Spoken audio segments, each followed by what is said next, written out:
Hello, everyone. All right, we're gonna kind of do our just little intro, get started. As always, my name is Catherine. I use she, they pronouns, and I'm here in my studio, which is a school bus. So if I make a lot of school bus or like art-related puns, that's my justification there. Tonight we are gonna just have some unapologetic nerdery. If you are a Star Wars fan, hopefully you've been enjoying the Book of Boba Fett, and I know I have. I'm very, very, very excited to geek out about it. Sorry, I have an echo right now, and let me just kind of fix that. There we go. But we're going to be doing a custom toy, kind of a repaint thing today. I've got a, I want to say vintage, but, you know, in the, like, way that things are vintage if they're about 20 years old, and things are antique if they're about 100. I've got a near vintage toy. It's one of the Play School Galactic Heroes, which were kind of the really cute, I don't want to say baby toys, because there definitely were, like, Disneyland Star Wars baby toys, and these are not those. But you know, like youngling toys. So I've got some of them today, and we're going to be repainting them in the style of The Mandalorian. So we're going to be doing Din Djarin in his Beskar armor and his kind of chrome wizard Naboo N-1 starship. So I'm really excited to get into that. I'm going to let everyone kind of just settle in. I know people are coming from all over, and it's right after work here on the West Coast where I am. I know it's a little later where everyone else is. So just thank you for your patience as we just get this party started. So I'm going to be back and forth gathering supplies, just making sure I have, you know, paint and everything. But as always, if you have any questions about what I do, how I do, why I do, where I do, any of the good, you know, who, what, when, I, where questions, let me know in the chat. I am more than happy to stop, rewind, get wildly distracted in the best way in answering art questions, because I love to teach just as much as I love to share and chat and nerd out with y'all. So that's what we're going to be doing today. I also need to pull up reference photos, because as much as I like to be a nerd, it's not like I have this memorized. So I'm going to do that while everyone just kind of trickles in.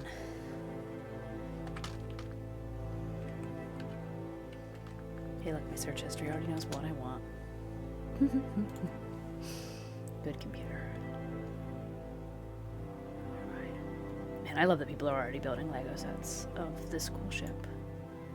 Bunch of nerds, and I love you. Alrighty. Squeak. Perfect. I also took the cockpit off before I sprayed this with sealant, so I gotta go grab the cockpit because, you know, again. So let me just transition this to here so you guys can kind of see what we're working with. Again, we're going to be playing with this Naboo N-1 Starfighter here. This is the Galactic Heroes Play School line. Look how cute this is. It's like super chibi. And then we're going to be turning this Jango Fett into Din, and then we're going to just be doing a little bit of sculpting, a little bit of distressing, a little bit of Beskar chroming, and we'll get it all up. So I got to go grab the cockpit piece before I forget it. So 1 second.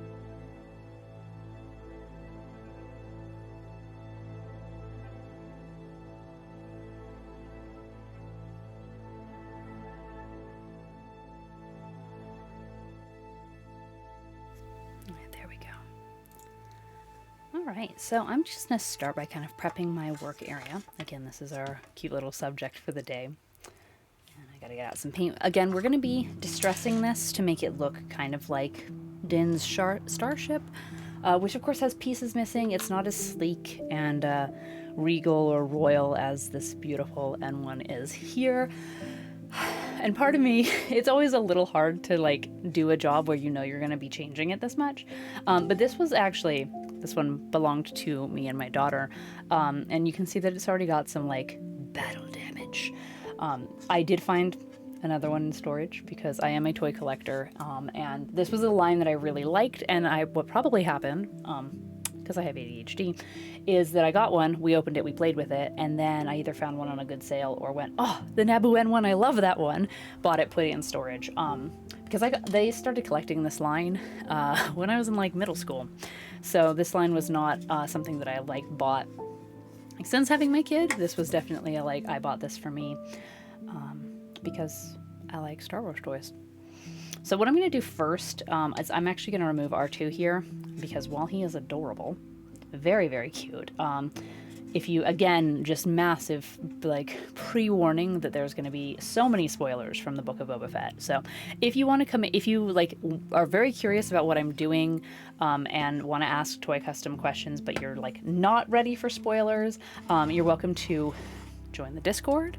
You're also welcome to just ask for, like, a spoiler break, and I am happy to oblige that. So I'm going to just take this hacksaw very safely, very scientifically. I've got a cut-proof surface down on my table. I'm just going to lop off R2 here, right at the little cockpit, the little astromech port here. Of course, none of my fingers are in the way. I'm gripping this from the back. Always safety first, everyone. So I'm just going to see what's underneath here.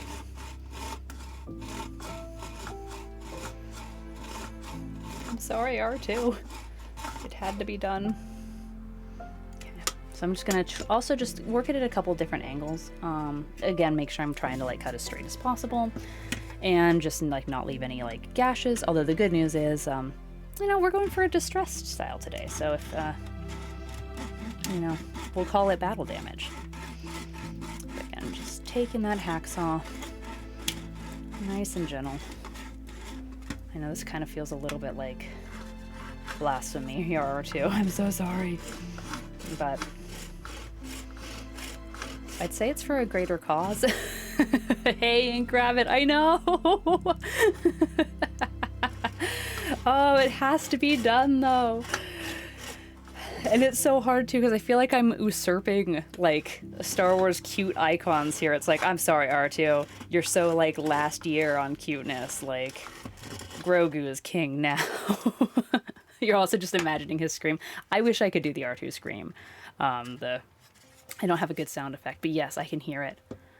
Just paint him clear. Yeah, I'll just use magic. I thought about just sculpting on top of him, because I'm probably going to end up ironically making a dome for the little buddy who's going to sit in the back here. So, like, even though I've put spoiler tags all over this, I'm still, like, remiss to talk about spoilers. We're putting Grogu in the back. I was planning on putting Grogu in the back, like, when I planned this stream, which was, like, prior to the finale coming out. I was like, whatever, man, I'm gonna make it my own. I'm gonna put Grogu in here. So obviously, now it's canon. Alright. R2, would you like to just kindly remove thyself, sir? Thought about doing this before the stream started, but then I was like, nah. Y'all need to see the gnarly weirdness that is toy customizing, because most of the time it's just a bunch of weirdos with, like, power tools.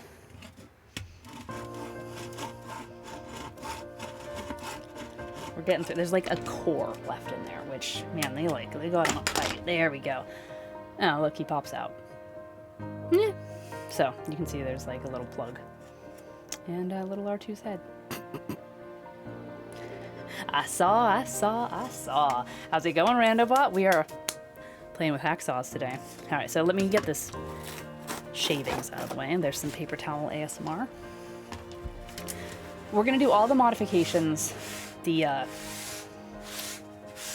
you know, sawy, slicey modifications first.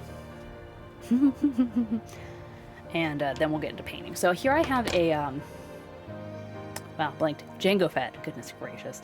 I have a Jango Fett. He came with Obi-Wan.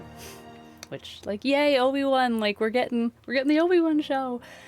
So I don't know if you can quite tell on camera because he's still kind of shiny, but I have already pre-sprayed Jango here with some sealant. I'm using Mr. Super Clear, or MSC.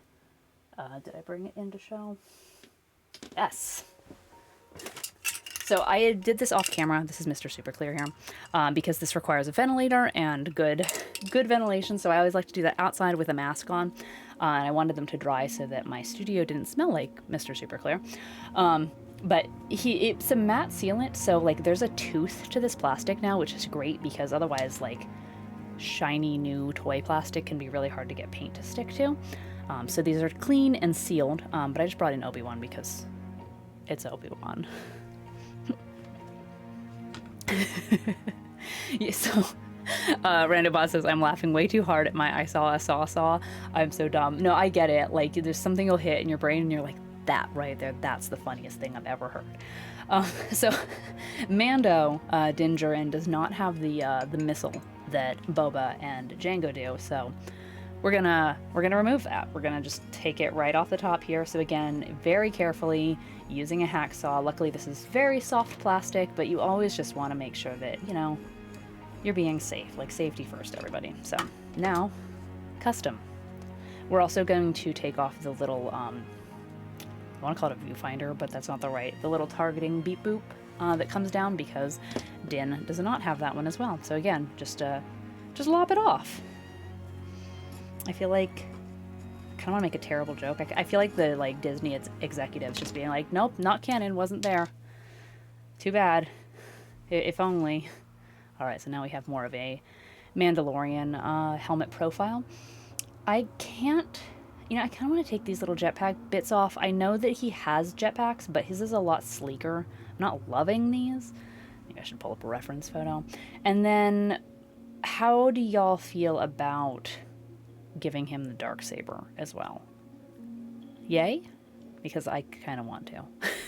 So we're gonna see. Pretty much tonight, if in case you are just randomly here and weren't on the Discord or Twitter or Instagram, tonight the plan is to just have some fun, do some toy customizing. Now, this is a long process. Toy customizing, especially this already, and we've just been live for 10 minutes. I've already put in half an hour behind the scenes because I had to spray these with sealant, wait for them to dry, just had that whole stage. So we've already put time into this off camera, and we haven't done anything. So we're gonna have stages where stuff has to dry. We're gonna have stages where I put sculpted details and we can't do much but prime them tonight. But I am still hoping to have something that looks like something by the end of the stream tonight, so that when we do the giveaway tonight at 8, you at least kind of have some idea of what you're winning. And if that is news to you, this is a fun project. This is just me completely having a blast. So I wanted to just honestly give back to y'all who've been an amazing community. And so I am planning to give this whole project away today. So hopefully one of you lucky Star Wars fans, or just art fans in general, will win this and get to take home Mando and his N-1 Starfighter. I am slightly distracted because I'm looking for a tool. So pardon me while I wander off screen for a hot second. Ta-da!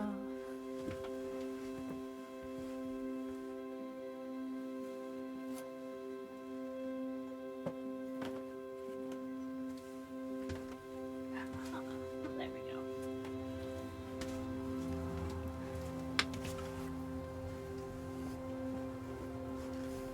Perfect. Ingrabbit says, I want to a picture of a pitcher pitching a drink pitcher. Well, you two deserve each other in your silly, repetitive, alliterative puns, or however you would describe that. I mean, I guess it is repetition or alliteration. But you guys are silly. Alright, so I'm just taking a basic, wire snip, and I'm just getting up in here to remove this part of the blaster. I'm obviously trying to get it as clean as possible here, because the less that I have to resculpt later, the better. But also it just needs to be gone. So luckily it looks like we were able to keep most of his hand intact. So if you just kind of go with this big chunky play school, that kind of looks like the Darksaber handle. That's not terrible. So that gives me something to sculpt on. I mean, this is what a lightsaber from the same line looks like, so it's not like it's anything super technical. So we'll just give him some, nice epoxy sculpt Darksaber there. I'm tempted to build in a little bit of an interior structure, just to give it some support, so we'll see what I have laying around. Alright, I'm just gonna sweep all this away, so now you can see all the little bits that we've cut off, which is kind of amusing, kind of sad. These will just go in the scrap pile. I'm not really sure what to do with them. There. Just stay slightly off screen. And then let me clean up real quick, because I don't need this mixing in with my paint. Trash bag. Away! Okay. So now, I mean, this already, is looking a lot more like Din. What I'm going to do, I think my plan, is give everything a base coat, and then see where we're lacking in details. Because, with the Naboo N-1 Starfighter here, the one that he has... Hold on. The one that he has in the show is very bare bones. It doesn't have all the beautiful plating. It certainly doesn't have all of this like gorgeous like hot rod paint. It's a lot more bare bones. But I could take this apart because there are screws, and see how thin or thick each piece is and see if I could like remove material, because pretty much like, you know, in any art project you can add material or you can subtract material. So like if I was in a more well-ventilated area, it might be interesting to take like a heat gun, like a I did think about the Dremel. My worry in Grab It, and that's a really good point, my worry is that if these pieces aren't very thick, if I Dremel down too far, I might cut all the way through. Just kind of looking at the way it feels in my hand, it's definitely molded in 2 pieces. They sit on a kind of fragile seam here, and they're held by tension screws. So like I can kind of already smush this a little bit. So I'm a little worried about compromising the structural integrity here. So my thought was, it's already chunky. Like the point of this style, which I find adorable, is to have this like chibi, like kind of cutesy, just oversimplified in the best way. They used to call it SD style. Is I could build up some other parts and then sculpt, like build up and sculpt some parts so that the parts that I leave look like they're hollow. I could also lightly sand it. I also have some lithograph tools, which are just fancy blades on a stick that I kind of want to see if they'll give a scratch to it. So that's what we're going to do first, is run some tests. So actually, I take that back. What we're going to do is we're actually going to paint everything black first, because we can use that as an indicator of depth as well. Did I explain what you're thinking? Perfect. I love it when things happen and people are just on that exact same wavelength, and it's like, no, you got it. Sometimes, not to be like, sometimes I can be clueless, but I know sometimes with like intonation and just the chat delay, I feel like sometimes I miss the mark. So I'm really happy that I was picking up what you were putting down. So I've got junk brushes today. Not that toy customizing isn't worth the good brushes, but later I'm going to be using some Gilding paint, which I've cleverly labeled Beskar here. This stuff is amazing, absolutely amazing. It's like one of my favorite materials to use, but like your brushes don't really come back from it. So I do have a couple garbage brushes for that later. Right now I'm using decent brushes because this is just acrylic. But I'm going to put down some really thin coats. I am adding quite a bit of water to my paint here. And yes, that means I'm going to have to do more layers, but it makes the acrylic creamier. It fills into all those cracks. And then I shouldn't, hopefully, get brush strokes. So the camera is not, oh, I just got a like whisper from a friend that said, is the camera reverse? He shoots from his right hand. He does shoot from his right hand, but he also Darksabers with his right hand. So I figure he can shoot from both, and he gets Darksaber in the right hand. So unless I totally dark that up, and then maybe I'll cut off both blasters and he'll just have the Darksaber. Okay, so we're just really giving him, I know now it's going to go from like, cool, I could tell who this was, to now it's a blob. But we're going to be covering all this, like I said, with Beskar. So Beskar in a can.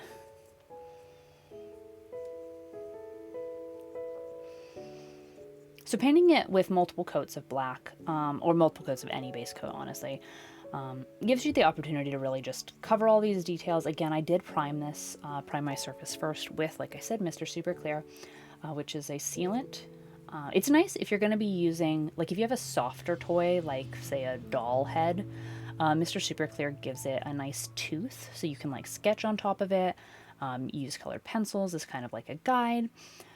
It also just kind of seals it in, because plastic can be very hard for paint to stick to. But what's nice about doing a lot of little coats is, again, just minimizing the brush strokes, and then just, you know, just starting to get the material to stick the way that you want it to. So, and we're going to be adding a lot of detail to this later, so really just getting it all one color. You know, especially like in my mind, I'm like, cool, this isn't Jango Fett anymore, this is going to be Din, we're going to switch this character. And I can look and see what needs to be changed in the sculpt as well. So we're just going to place him there. I tried not to get paint on the bottom of his shoes so that I could stand him up, but my surface is washable, so it's all good. All right, so my thought is get a coat of paint on this starship, and then take some scratching etching tools and then see what we can actually what we can literally make a dent in. And then the kind of like when you're carving a lithograph, if we get this all coated in black and then scratch away at it, we'll see where it actually will like take paint. Because if we're able to scratch away, that means I can add in like, I don't know, a wash of color, and we can like fake that depth. Hey DM Chromie, how's it going? Yeah, Obi-Wan Kenobi over here looking like a soccer goalie. No kidding. So this is the Play School Galactic Heroes line, which I got wildly and gloriously distracted talking about last week, Star Wars Saturday. This is the cutesy little like line that I really loved collecting. I had the little wicket, which is what we're talking about. But yes, they all have the same like pose, and they're all like doing a power squat so that they can like ride things. Because there's like a Tauntaun and a speeder bike and all sorts of cute vehicles in the line, so they all just kind of pop a squat and, just kind of force hover. But yeah, now I absolutely cannot unsee the soccer goalie thing, which is just hilarious. Now, what was really cool is in the beginning of this line, even though it's horrendously unsafe for children, which is why they had to stop, these toys used to have magnets in their hands, and so they had force powers. So like you could take the magnet and interact with like the Wampa, and his eyes would like roll back in his head. They stopped the magnets, probably because, magnets are dangerous for kids. But it was cool for the early ones that it made the like force hand thing, like where Obi-Wan's hand is out like this, make a lot more sense when there was like an integrated magnet in the palm. But, it's one of those where it's probably cool until somebody got hurt, and then obviously we gotta stop. But, DM Chromie says, force hover is the equivalent of twerking. Yep. I mean, I was gonna say that's why he's got buns, but he doesn't really. Not in this model. I am, like, not to jump from, like, a comment on his body to, like, a comment on the show, but I'm really excited to see how they do, like, Ewan McGregor's whole costume and character and everything in the show, the upcoming show, which I'm so excited we have a release date for, like, and it's the original A New Hope Star Wars release day, too, like, 45 years to the day, which is incredible, and it doesn't seem real, but... So DM Chromie says, now that we know that Naboo starfighters are hand-built without droids, I really wonder how long it takes to make one. Yeah, right? I know, I don't know, so there's something really fun about just with the Star Wars TV shows, like, regardless of which one it is, they definitely get to slow us down, and we get to look at aspects of the Star Wars universe that, like, obviously we didn't have time for before. Like, in a 2-hour movie, we're not going to be like, yes, here's how we would build our space hot rods. But, with 7 episodes, 8 episodes, or 4 seasons of, Rebels, or 7 seasons of Clone Wars, like, we can slow down and have, like, moments. And I really appreciate it. I really do. Because it's just fun. It's world building, which is always good stuff. Like, always. Always good stuff. But I'm such a prequel kid that seeing, like, just Pelly's, like, pit droids make me really happy. Seeing this, like, starfighter back on screen makes me really happy. It's good stuff. It's really, really good stuff. It looks, like, really sleek in black, no lie, so. DM Chromie says, that's my favorite aspect of the shows, seeing the regular, everyday person, right? Just, yeah, like, I mean, I think that's one of the things that, like, we've talked about quite a bit on the channel just because we've been playing KOTOR and everything, where it's like, obviously in the games, it's like, cool, we're a Jedi. That's really fun. Obviously, if I could be in the Star Wars universe, I would want to be a Jedi. But honestly, like, we couldn't all be Jedi. But seeing just, like, how, like, I loved the whole, like, cantina build-up, and the, like, I'm gonna be bad at names today, but, like, the awesome female Twi'lek there that ran that little, ran the cantina, there in, Mos Espa, like, just seeing people, like, live their lives. Also seeing Max Rebo again just makes me really happy. Just people out in the market buying Meiluron fruits. Okay. So again, I am just getting a very quick, very watered down base coat. I have sealed this with a spray sealer, and now, like, just a nice quick layer. I'm really digging it in black though. Like, it's sleek. I really like this. DM Crummy says, a friend of mine just wants big stuff all the time, and I find it exhausting. If everything is huge, dangerous, mysterious, then nothing is. Absolutely. And like, not to like bag on another series, but that's kind of how I feel about Marvel right now. Is it's just like, hey, look, the world's gonna end. Woohoo, another big bad. And I want, palling around with a Rancor. I want, just regular stuff. I think, as much as it like may not be everyone's cup of tea, like that's what, like when Star Wars at least broke things up with like the politics and broke it up with just like, here's a Jedi, but here's the things they have to go through, and here's the big space battle, but also here's the politics. And it felt a little bit more not just like, again, yeah, everything's one big space giant battle after another, and always the fate of the universe rests on this one final battle. It's exhausting. It is exhausting. And then, yeah, you don't care anymore because everything's just, it's like you get taste blind. It can be your favorite flavor, but if like all you're eating is mint chocolate chip ice cream, after a while, you're not even going to be able to taste that mint chocolate chip ice cream because you're just going to be so taste blind to it. You gotta have something else every once in a while. Mix it up a little. This has so many weird I'm trying not to like put my fingers in the paint. And it's like, this is kind of like painting a Christmas ornament. It's just all blobs. DM Crummy says, yeah, I'm going to really miss the Netflix Marvel shows. Yeah, they were fun. And we got to explore, like, just, again, the more human sides of these superhuman characters, Like, yeah, they're superheroes, but they have feelings, too.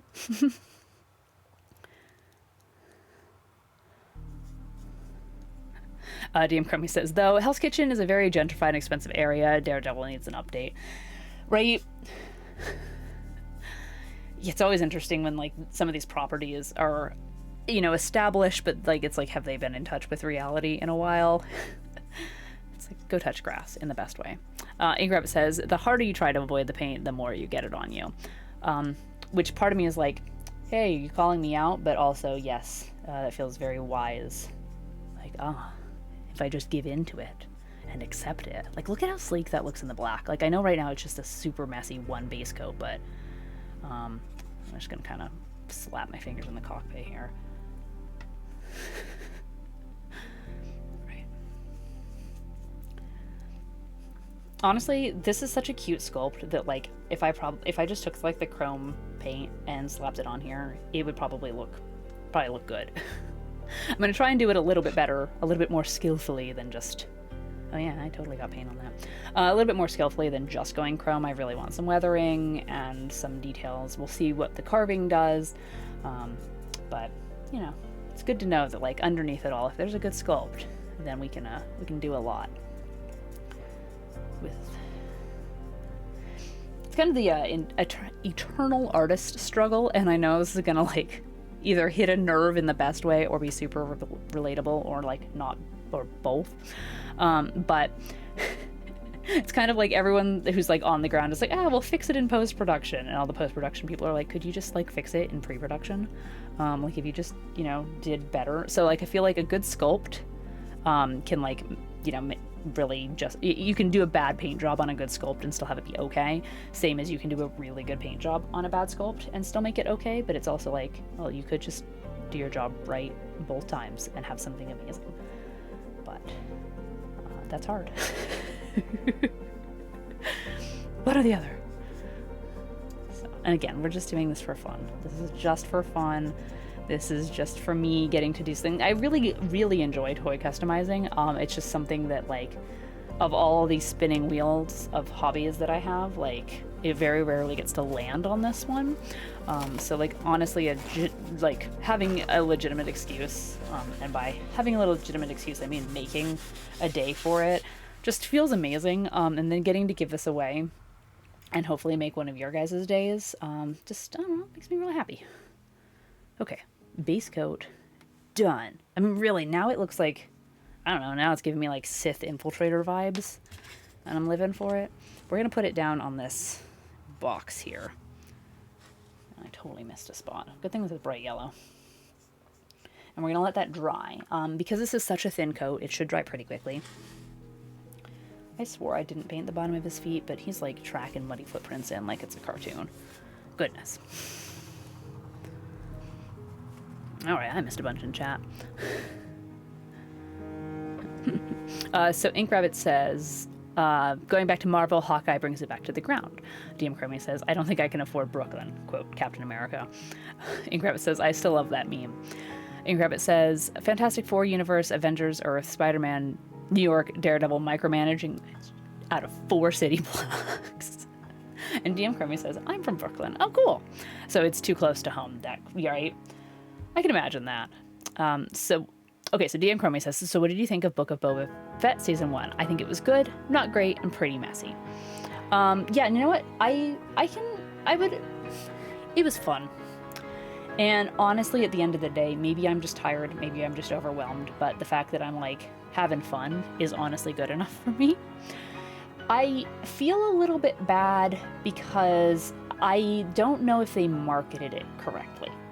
Because as much as I loved all of the Din and Grogu content, if it had been, like, the Mandalorian stories, the Book of Boba Fett, or if they had called it, like, the Book of Mandalore, Chapter 2 Boba Fett, or something, it would have, for me, been like, oh, okay, it's just going to be different stories all around, I don't know, Tatooine, and all around, you know, these characters, and we'll just get glimpses. Whereas I feel like Din kind of stole the show, and I know people have been, like, posting that it's like, oh no, the ratings were tanking, throw the Mandalorian in there. And it's like, no, I think this was their plan all along. I just don't know if it, you know, hit the right marketing vibe. That said, like, was it fun? Did the story flow? Yeah, it made sense. It wasn't like, and da-da-da, over here, like, completely sidetracked from the story. Like, you know, Din came into Boba's story. It was important, but I don't know. I think that would be my biggest critique, is just that it, you know, the marketing kind of fell a little bit short and kind of shot itself in the foot. But, like, I don't know, as a Clone Wars fan, I had a lot of fun.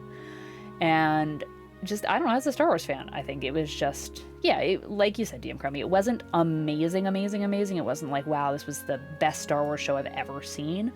And that's hard to compete, too, because, like, The Mandalorian was, you know, it's our first live-action Star Wars show, so it was like, wow, no matter what they did, as long as it was okay, we were going to be blown away. But then we've also had, let's see, can I do math? 11 seasons of animated stuff, not counting the 2D Clone Wars, so 12 seasons of animated content. So it's not like we're so desperate for content that we'll take anything at this point, but on the other hand, like, this is kind of the first live action stuff, so we're, like, more forgiving, because, I don't know, it's Star Wars.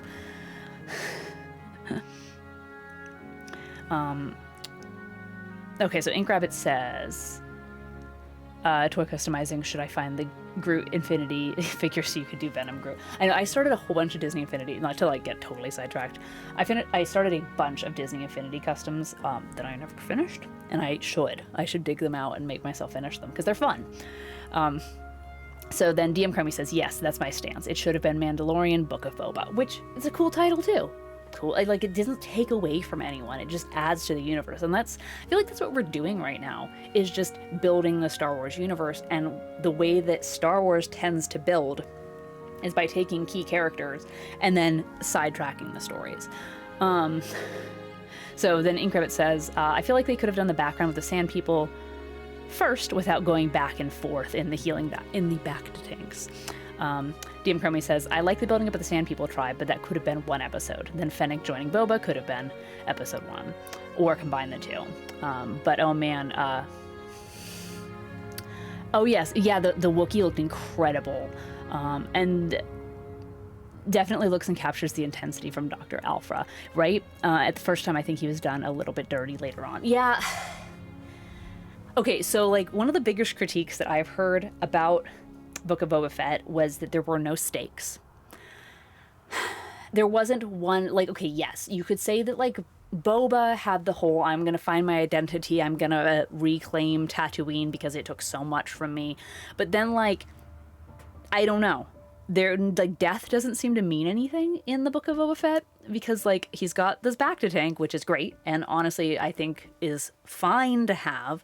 And having a main character need restoring and healing and having to take breaks, I thought was honestly refreshing. But it's like, yeah, like, just oh, somebody gets hurt, throw him in the back to tank. Somebody gets shot, throw him in the back to tank. It's like I was half expecting freaking Cad Bane to be in the back to tank at the end of that, because Boba's just like, throw him in the back to tank. Like, Fennec doesn't die, which we already knew from Mandalorian. The Wookiee doesn't die. Like, I feel like death meant nothing, which I don't know if anyone's been keeping up with, like, Star Wars Twitter. But because, like, when Boba defeated Cad Bane, his little blinky... Okay, water, just explode on me. We're cool. His little blinky chest thing went off. Everyone's like, oh, he's not gonna die. He's gonna come back. And, like, what, is Toto gonna come from nowhere and just, like, I don't know, give him CPR, throw him in a back to tank? I don't know. Honestly, I like the read that it was just the, like, I'm at, like, a homing beacon, like, Toto, come get me, and, like, delete my search history. But it just, because we had such low stakes all season, I think that's why people are like, he's probably not even dead. And they could have shot that scene as a failsafe if people, like, really didn't react to, like, the death scene well. They could be like, just kidding. But then it also just kind of feels like a weak cop-out. And I think this is where people's criticisms of the show kind of boil down to. Whereas if the stakes don't feel real, and then it kind of feels like they filmed it so that they could go back on their word later, then, like, what was the story? Who are you trying to, like, don't worry so much about the, like, dang fandom, and just tell us a good story, and in the best ways, we'll get over it. Like, we'll get on the bus, or we'll, you know, never be happy. And, like, you can't please the whole fandom, so just tell us a good story. Like, people are going to die. Cad Bane's, 75 years old? He's going to die. So it's like, I just kind of wish they had, like, I don't know, stuck to their guns a little bit more. And so that's where, like, the show for me doesn't feel amazing. Because there are these weak moments where it's like, and they didn't die. Oh, that didn't have consequences. Oh, did we really lose anything? So just, yeah, like, especially in the finale there too, where, like, Boba has his people and they're all separated. They've all been betrayed. Like, it's like, oh, are we getting real stakes? And then there was nothing. And it's like, not that I'm like, oh yeah, like, I'm not saying the only way you can get a, like, audience to care about a story is, like, with character death. I'm not saying that at all, but it's like there were no stakes. And then honestly, like, with the way the show ended, with Boba kind of being like, we're not cut out for this. This isn't, like, what we're meant to do. It's like, well, then what are you doing? What was this whole show doing? And I didn't like being left with that feeling, because I did enjoy the show. DM Crummy says, it's kind of funny how much talking they're doing right next to the giant droids too. Yeah, there was another moment where it's like, okay, don't get me wrong, I was really excited, you know, that, like, Din and Grogu were reunited, right? But, like, to do it during a chase scene in that much peril kind of took away the emotion for me. It almost got a little wacky. But then, no lie, Star Wars is a little wacky. Like, I love it. It's got weird humor. Like, Star Wars has weird humor. I'm obviously I am a fan, but yeah, just something, it wasn't quite hitting totally right. And it's like, they had 7 episodes. It's not like it all had to be rushed. And then a lot of people are like, man, like, whoever skipped Book of Boba Fett and is just watching The Mandalorian is gonna be really confused when Mandalorian season 3 comes on, and everything's different. So I that's where, like, kind of going back to the marketing thing. DM Crummy says, yeah, it's a bit frustrating. If he actually does abandon Tatooine, then, like, why show us? Right? Okay, and, like, obviously Tatooine is important to Star Wars. It is very crucial to the heart of Star Wars. But it's also kind of ironic that we're getting, like, we just had Book of Boba Fett set, like, entirely on Tatooine. And it's February, so March, April, May, we're getting the Obi-Wan show, which is going to be set entirely on Tatooine. And it's like, yes, we love Star Wars, but how much Tatooine do we need? But then on the other hand, I'm like, well, if it's working and that's where these stories take place, it's gotta be cheaper than rendering out, you know, Coruscant type planets. But yeah, also, yeah, if he's gonna abandon it, then why were we there? DM Crummy says, I would have been fine if the show focused on his own transformation, right? And, you know, you're right. Like, I feel like simultaneously we had 7 episodes to tell a story, and we got a lot of content, but then, like, did we learn anything new about Boba Fett? Maybe, maybe not. We don't know where he's going, but it wasn't wasted. We got some cool fights, we got some cool background stuff, but DM Chromie says he went from his bounty hunter that's able to stand next to Darth Vader to this new guy, which is fine, but we never see that development other than the Sand People, right?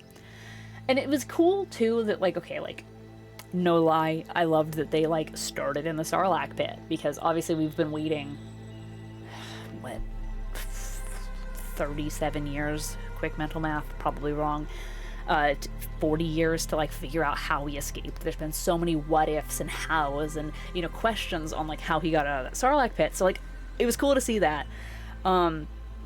But then, yeah, like, if you didn't know anything about Boba Fett, this show would be really confusing, because if you just saw the movies, and it's like, okay, cool, yeah, he's one of the big bads. Like, people have loved Boba Fett since he appeared on screen for, like, what, 3.5 minutes or something?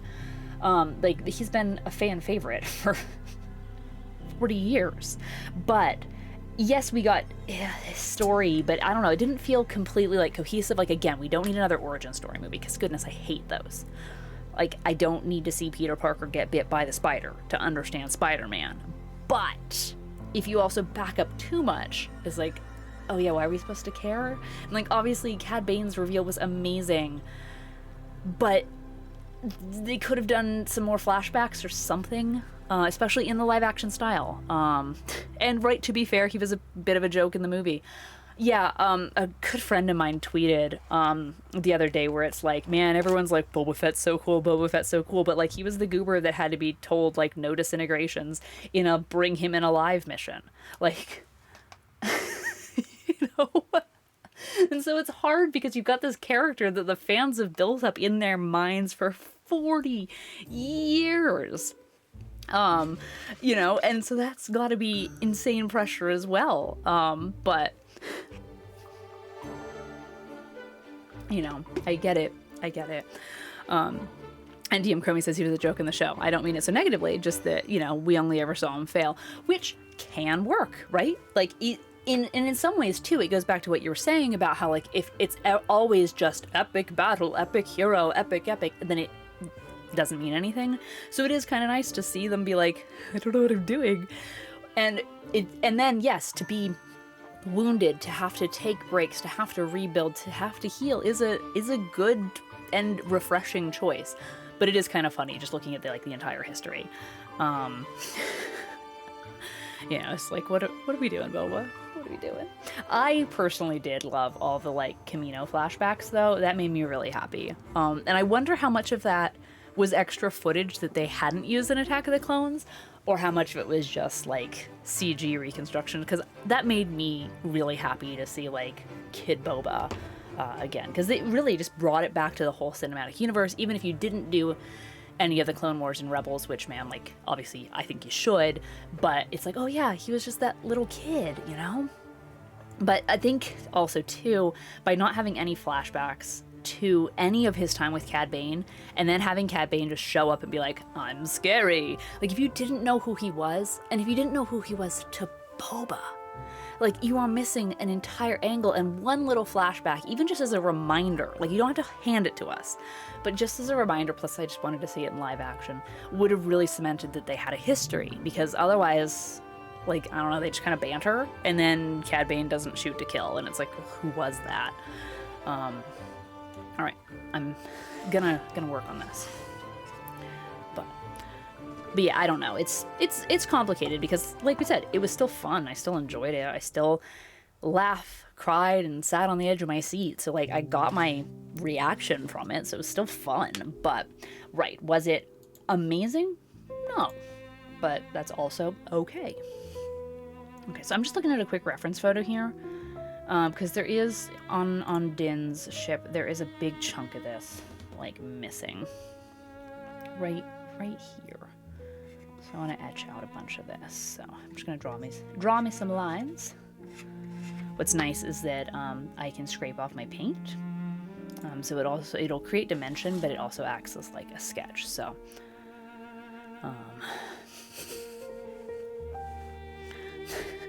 So BioJ says, if you don't see Uncle Ben die, then it's just Spider-Man. No superlatives, not amazing, not incredible. DM Crummy says at BioJ, I don't think so, especially not now with Marvel's Spider-Man. And Gravit says, a lot of people feel that the last movie, the actual brought the actual Spider-Man. Death, responsibility, quote, crappy poor apartment was the actual Spider-Man. And that's interesting too, not to get on a total Spider-Man thing, but also, we've been talking about how, like, man, they had 7 whole episodes with Boba Fett. Did we really get anything? But then, like, it took us 3 Spider-Man movies to really feel like we got back to, like, yes, that's right, this is Spider-Man. And I'm not even, like, you know, no shade towards Spider-Man, but it's hard. It's hard in any medium to, like, really get enough emotional journey so that these people care. And then please everybody. Like, it is so hard to please everybody. But... BioJ says that's the point. You saw Uncle Ben die in The Amazing Spider-Man, but not in Spider-Man Homecoming. Ingrid says, I know a lot who didn't like the Tony Stark Spider-Man until he went through the trials of being Spider-Man. And that's, yeah, right? It seemed like, obviously he was supposed to be a high schooler, and that's cool, but then he didn't build his own stuff, so then was he Spider-Man? But then at least he had the smarts to do it, and it wasn't until Tony went away that he, yeah, exactly went through the trials of being Spider-Man. DM Crummy says, honestly, Cad Bane is what I imagine Boba as before his reappearance. I can see that. We've got, like, cool deleted scenes between Boba and Cad Bane. They've got a history. Like, Cad Bane was his mentor, but he was, like, cruel and unforgiving to Boba. And, like, you can't get that angst in just... you know, a couple, like, let's do some banter in the street. Even though the banter in the street was amazing, I thought the way they handled, I know this is going to be weird, but the way that they handled Cad Bane's teeth just worked really well for me. Because we still got the voice actor's voice, but the, like, face actor did a really good job. It just felt so good. I know some people had issues with the proportions of his face. It didn't bother me. Honestly, trying to move, like... to have an articulated speaking role in some of these, like, foam latex masks, like, just the fact that it worked and didn't look like a blue puppet was amazing. So I didn't have a problem with the proportions, because, like, there's different on-screen Duroses that look different, and then Cad Bane has the breathing tubes, and, like, it's fine, it looked cool. But his teeth worked for me. BioJ says, amazing in the title, not saying anything in regards to quality. No, it is funny. It's like you only get the adjectives if you see Uncle Ben die on screen. Otherwise, you're just Spider-Man. Like, it's like, achievement unlocked. Superlatives. DM Crummy says, I do want more Fennec, though. She's so badass and didn't get enough screen time. I know. Now, I did love that she was allowed to go finish the Pike Syndicate. One, it just showed really good character growth between her and Boba, like, not letting his emotions get the most of him, and then him, like, trusting her. And that was such a cool scene there in, like, the office in Mos Eisley. But yeah, it's hard because she's a really cool character, and, like, the stunts are really neat. But yeah, I feel like she was kind of underutilized, but which is hard because it's like we should have had 7 whole episodes of them, but it was really more just like 3.5. And then during that, there was a lot of, like, other stuff. So it's like, we didn't see all the Fennec coolness. But then, like, you know, again, might have been too much. Might have been too much if it had just been, like, scene after scene after scene after scene. So.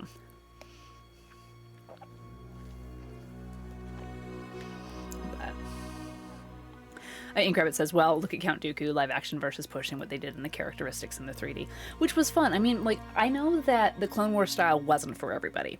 And then I know that, myself included, when it switched from the Clone Wars style to the Rebels style, like, I personally was upset about that because we had 6 good seasons of Clone Wars and I had gotten used to the stylization and I thought it was really fun. I thought it really, really worked. And then Rebels seemed like a cheap, watered-down version. Rebels redeemed itself 100 million times over story-wise. I'll still be honest. The animation sometimes reminds me of The Sims in the facial expressions, and I don't love it. But it was fine. Like, it was... The storytelling alone was amazing, and you can just get used to the style. But, yeah, people are, like, still complaining about Cad Bane in his proportions. But it's like, yeah, look at Dooku. His face was like... but it worked. It somehow looked more like Christopher Lee like Christopher Lee looks like Christopher Lee, you know? It totally worked. But people just want it to magically look exactly the way they want it. And that's hard because if he had looked exactly like... If Cad Bane had looked exactly like he had looked in the Clone Wars on screen in The Mandalorian, he would have looked ridiculous. And then people would have been like, wow, it looks like a cheap video game just entered. Like, no one would have been happy. So I think they did a cool job. But... DM Crummy says, I think what makes me see the messiness of the show is that I'm also watching Peacemaker, a DC HBO show, and it's like a brand new show with an established character. And it's just incredible with great writing and really understands the material. And James Gunn is just crazy talented. And that is hard when you're watching. Whoever is in charge of DC animation, it doesn't seem to matter what it is. They go above and beyond. They understood the assignment over at DC Animation. Like, the movies are cool. It's like, yeah, we're that writing team. So I can imagine that whatever it is that you're watching is just handled well, because they just seem to kind of handle their properties, their intellectual property as well. Okay, so I think you can see what I'm doing. I have a lithograph tool, which I am using to, let me hold this up, actually carve out bits of the plastic. So if you happen to have a reference photo in front of you, right where the cockpit matches up with the arm struts here on Mando's, there is a large gap. So what I'm trying to do is just scoop out a little bit, mostly so that I can go in and backfill it with black to offset the chrome. But I'm just, because this is such soft plastic, you know, these are children's toys, I can use these lithograph tools and just kind of really carefully chunk out like a little line here. And that way I can be controlled with it as well. So that's what I'm going to do. Just carve this out. Also, what's nice about this is a set distance tool, if it wants to focus. So it's just kind of like a little concave scoop, very, very, very sharp. So I'm gonna be nice and careful, but I can get some good scooping lines. Let me move my paint a little bit. There we go.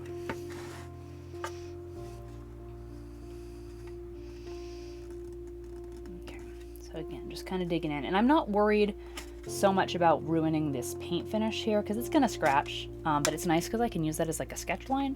Because again, this black was really just to mentally help me separate it from the like bright yellow. And then I know that if I can, you know, carve out everything now that I can see in gray, when I reverse this and put out the black to chrome, then I know that I can fill this in with black and have it look deeper and, you know, more shadowy, so that I can get that depth that I want. Okay, so he's also got the exposed engine, which I may have to sculpt. So I'm just, again, kind of looking at a couple pictures off screen here. This doesn't have all the magic proportions, because this is like a chibified version. So we might build up in epoxy sculpt just a little bit of that engine there. I also got to put this cockpit back in. I still kind of want this to open, even though Din can't fit in this cockpit. So this playset, let me show you what it originally was. So this is now mine because I'm going to give away the other one. But this is what the playset looked like originally. So you can see that it's the Naboo N-1 Starfighter. And then little Anakin right here, he fits in the cockpit so that you can take on the droid army, the Federation army. And then you've got you've got Maul, you've got Padawan Obi-Wan here, and then a battle droid. So you can reenact all the best parts of Episode 1. So this playset, kind of shove that back over there, was made so that little Anakin could sit in the cockpit and fly around, because again, it's a kid's toy set, and like, who doesn't want to be Anakin crawling into the cockpit and taking on the entire droid army? So I'm not going to be able to get Din to fit in here, so part of me is like, does the cockpit need to open? Should I keep it closed?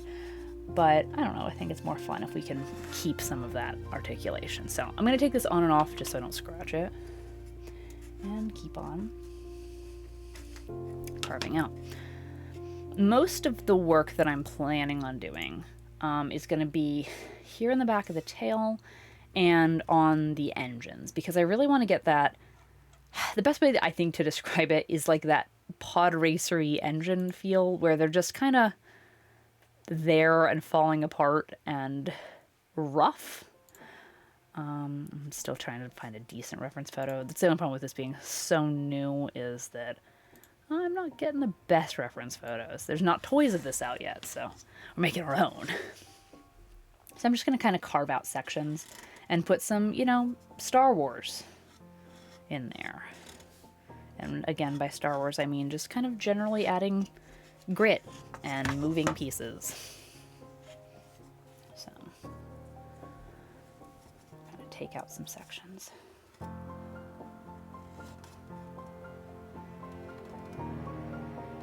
Actually push that on camera so we can see what we're doing. And as always, if you have any questions on like tools that I'm using, or want to, you know, lovingly backseat, let me know. If you have any ideas on anything, I know Ink Rabbit was jumping in with some cool ideas in the beginning, so hopefully this is vibing with what you were thinking, Ink Rabbit. He had suggested using a Dremel tool, which I do have, but I was gonna say, but I have more control with this, as I like just lost control, but you know what I mean. I think with such soft plastic that I really want to make sure that I don't go too deep too fast. Also too, this is a lot better on stream, so that I don't have Dremel noises all night. So for all of our ears' sake. So yeah, I'm just kind of adding some mechanic pieces here.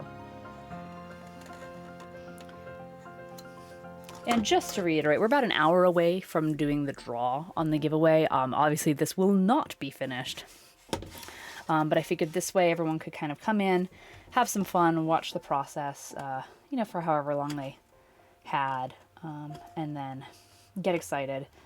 And then I might even be working on this a little bit tomorrow on Star Wars Saturday, but we'll have the drawing done so that somebody can just get really excited about watching this be made.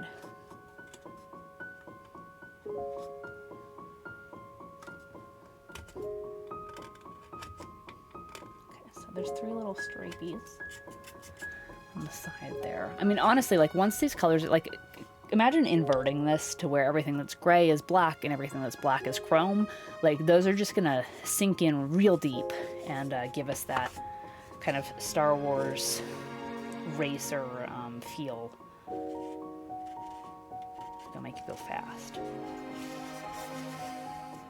I'm just gonna keep putting in these lines.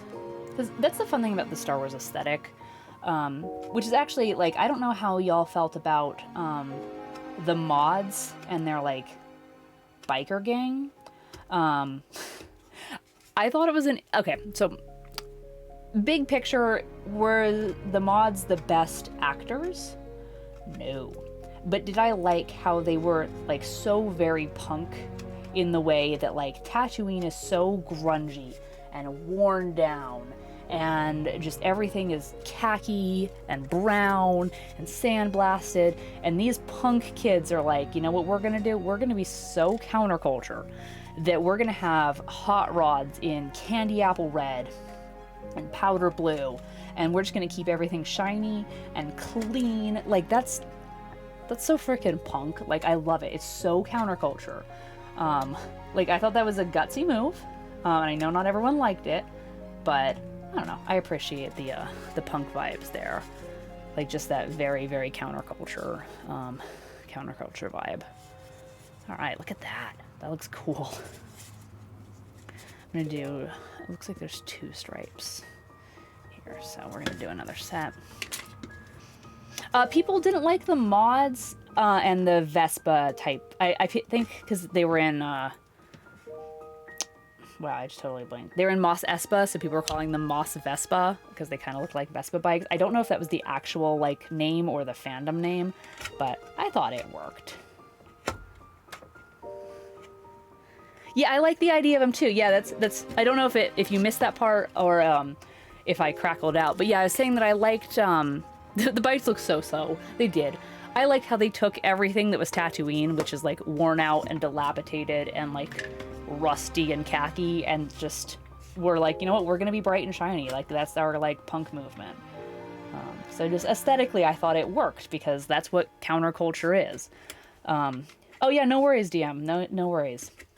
Yeah, like that is very much the definition of any sort of like punk or core, is just like being against the like status quo. And so yeah, I thought it was very brave stylistically to just give the like biker group such a opposite aesthetic, but that's what teens would do. That's what biker gangs, that's what like punk rock groups would do, is they're, you know, they're counterculture. So, and I think it also just really like, so DM Crummy says, yeah, I like the idea of them being shiny, but I think it takes away from them being too poor to afford water. Yes. Yeah, that one's tricky. Because it's like, what, not to be like, what was their story? Because they honestly, for me, could have just been like teenage rebels. Like, mixing them in with the water guy at least kind of gave them like a reason to be in the story. But yeah, and DM Crummy says, I love seeing some more cyber stuff. Yeah, the whole concept of the mods was cool too. Because you've got this technology, you know, like, yes, obviously if this technology exists in universe, yeah, you're going to use it for practical life-saving applications. But like, if it just became the status, like things are just normal like this, yeah, of course people are going to get like modified for the sake of being modified. I thought that was kind of cool. And Ink Rabbit says, well, when you word it that way, right? Okay, so that, I'm not going to say that's the problem these shows are having. You can't hand everything to everyone, because then it's patronizing and boring and contrived. But on the other hand, if you have to be like, after the fact, kind of have someone explain it, and I'm not saying like, you know, from me, I'm just like more like I've gone on Twitter and had people like watched other people's reactions, and I'm like, oh no, you're right when you put it that way. So it's like, it's hard because you want there to be nuance. You want people to have to talk about it and be like, whoa, that's a hot take. I love that. But I kind of feel like the coolest stuff in the show kind of had to be explained. So then it's like, oh, like what? Like, it should be able to be enjoyed at a casual level and a deeper fan level, and that's got to be hard. That's got to be really hard to write for. And like, not to say that's why we keep getting Spider-Man origin stories and Batman origin stories and everything origin stories, because how do you appease the hardcore fans and the beginners, you know? How do you make it good for everyone? I don't know the answer. And I was worried with The Mandalorian, no lie. When they first announced The Mandalorian, I was like, there is so much lore. How are you just going to jump in with, like, The Mandalorian? You know, like, I have a lot of friends who are, like, you know, merc builders and have been for 15 years. And I'm like, oh, man, I hope they don't, like, dumb down all this Mandalorian stuff to make it, like, palatable for, you know, for casual fans. But on the other hand, like, how cool to bring some of this, like, deep lore to the casual fans. So it's like, it's always a tricky one. But also, yes, thank you, BioJ, the Mandalorian.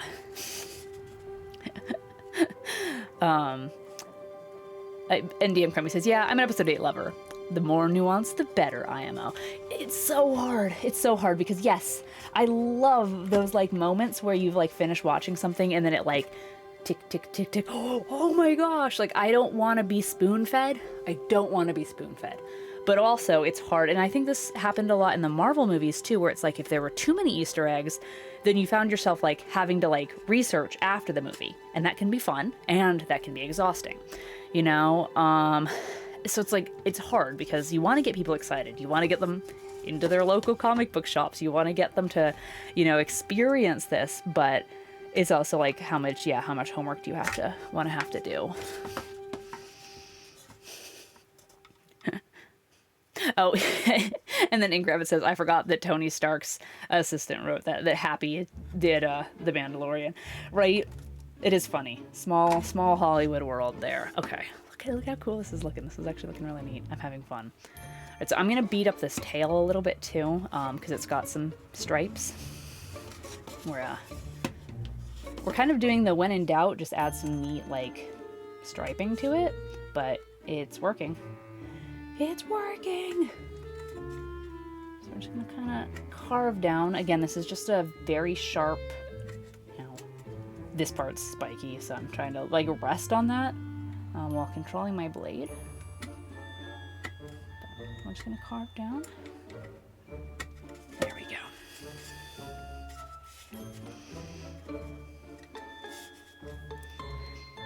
So Ink Rabbit says, the Marvel TV show did a good job not spoon-feeding you. Just sit down and enjoy the ride. And I think that's ultimately what The Mandalorian did well, because there's a lot of Mandalorian stuff, and then they managed to get the Darksaber in there, and we're getting, all of these characters. And so I was like, okay, this is cool. They didn't spoon-feed us, but also they're giving us big Easter eggs, and we're getting Clone Wars characters, and we're getting fun stuff. So I was excited and hopeful that Book of Boba Fett would do similarly, and I'm not saying they didn't. I'm just, I don't know. DM Comey says, yeah, that's what I love about Thor Ragnarok. It has some subtlety, but the very obvious stuff like Planet Hulk is used to fit the movie, but not just shoved in. Nah, yeah, I think they handled Planet Hulk really well. So it's like total, like, yeah, nerds, if you know what's up, like, this is for you, but also, like, if you don't know what's up, it just made sense in the story, and it's like, hey, there's this whole thing now, and Hulk's here, and it makes sense. DM Comey says, but Tolka is one of the brilliant director-writers that could do no wrong. If he can make a movie about Nazi youth, great, then... Oh, yeah, Taika, sorry, my screen's a little far from me, but yes, about Nazi youth, great, then I'm sure he can do anything. And that's what's interesting, too, because, like, I feel like Dave Filoni is to that to Star Wars, but then it's hard because, like, I like his animated stuff, but I don't know. I'm hesitant, and I want to enjoy like Obi-Wan, and I really want to enjoy Ahsoka, and so it's interesting when we have these like pedestaled directors and writers and stuff, and it's like, please don't let me down. But yes, obviously when they earn it, it's like, okay, good, we trusted you, and you were the chosen one. So, all right. Just kind of carving this a little bit. There we go. Neat. Alright, so I definitely need some more on these engines. These are really hard to find pictures of. DM Crummy says, I love Filoni's contributions, and his contributions have been amazing to see, but I think he's had a harder time adjusting to live action compared to animated. And that is a very valid take.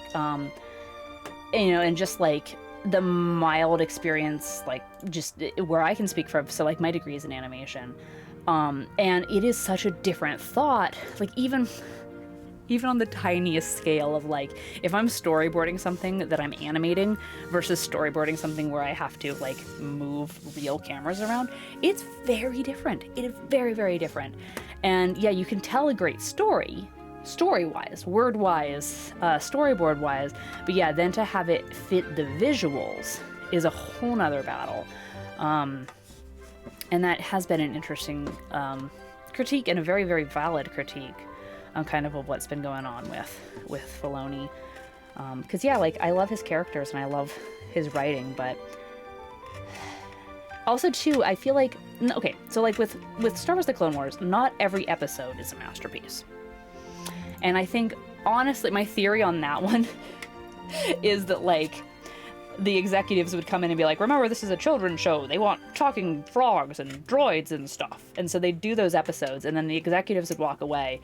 And, like, this is, again, a joke in my theory. Then the crew would be like, all right, they're gone. We've appeased them for now. Let's pull out the real, like, war stories and, like, all this, crazy hardcore stuff that made Clone Wars really, really good. Like, when they weren't looking. But, so, like, not every episode is amazing. But then they had a lot more episodes per season, and then we got 7 seasons. And so I think there is a little bit of nostalgia goggles. And, I'm not gonna lie, like, nostalgia goggles are, like, the heck of blinders there. So, like, yeah, we love Ahsoka, and we love Cad Bane, and we love these characters. We also had years with them. And, I mean, by the calendar, I was going to say by the clock, by the calendar, we've had years with Boba Fett, but not really. Like, yes, he was in Clone Wars and stuff, but I think people are expecting Dave Filoni to pull off so much story, and then they got 7 episodes. And yeah, they're an hour long, but live action does move differently than animated. And, you know, then they have to, like, there's a whole episode in Book of Boba Fett where him and Fennec are up against those assassins. And, like, I don't know, does the goober forget he has a jetpack? Like, oh no, the assassins have shields, energy shields. If only I could get over them. But, you know, there was probably some budget constraint or something. Whereas, like, if that was animated, he would have been zipping all over the place. And it would have been different. And that messes with the storytelling. Like, I definitely was taken out of that episode because I was like, why isn't he using his jetpack? Like, why is he not using his jetpack? He has a jetpack, you know? And if it was animated, it definitely would have been in there. They wouldn't have had to think twice. So, yeah, there are hits and misses because of the different mediums. And then also just, yeah, how many episodes did each season of Clone Wars get? And then we got 7 of them. So, we not to say fans will never be happy, because I want to be happy, and I am happy. But I think it's just we care about this, and so we can talk at depth about it. And, you know, it's not like we're complaining or hurting anybody.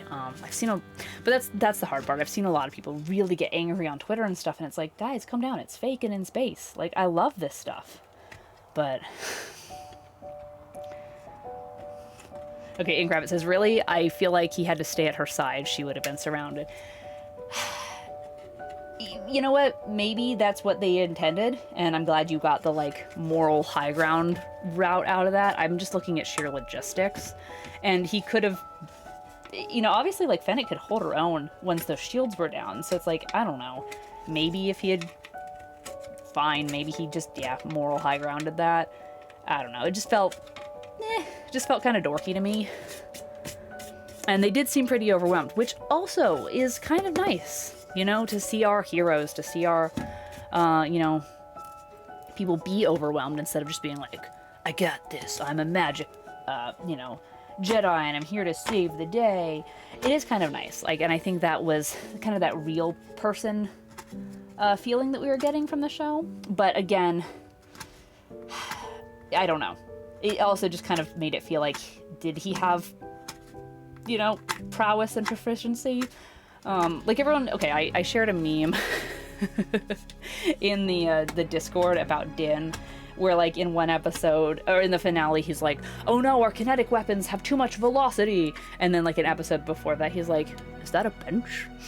I think a lot of the characters kind of felt like that over the season, where it's like they had these really cool moments where they can do all these things, and then they're like, oh no, a shield, oh no, I'm stumped by an obstacle that should not have, you know, like overwhelmed me. And I'm not sure if that was like, again, maybe it's just that we're so used to our characters just being like, never fear, I've got this, that it threw me that they acted like real people. Or did it just feel like bad writing? You know, like, is this realistic, or is this bad writing, you know?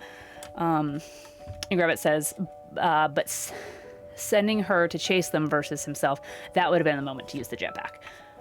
Right? So it's just, and I think that's, not to say that's when you realize you're an adult, but I think I've definitely hit these moments with Star Wars where I'm like, I was like, oh, he should use his jetpack. And then I'm like, oh man, he's not using his jetpack. I bet he's not using his jetpack because it's expensive.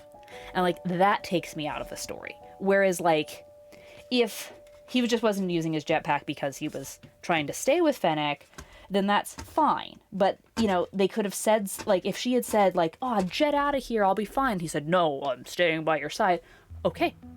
But it just really felt like they like forgot, or it, like I said, was too expensive to use the dang thing. And I don't want to be taken out, because I know that that's, you know, probably half of it. Like, these things cost a lot, you know, these practical effects that we love so much. Like, oh, I love my practical effects. They cost a lot. And so it's like, yeah, I definitely feeling like, wait, I'm an adult, because it's like, oh, did he not use his jetpacks because they're expensive? You know? So at least we got them. DM Chrome, is fuel only ever mentioned in the Solo movie? Isn't it mentioned in one of the sequel trilogy ones as well? Now I'm like blanking, but yeah, that's another thing too, is it's like a jetpack fuel or starship fuel, because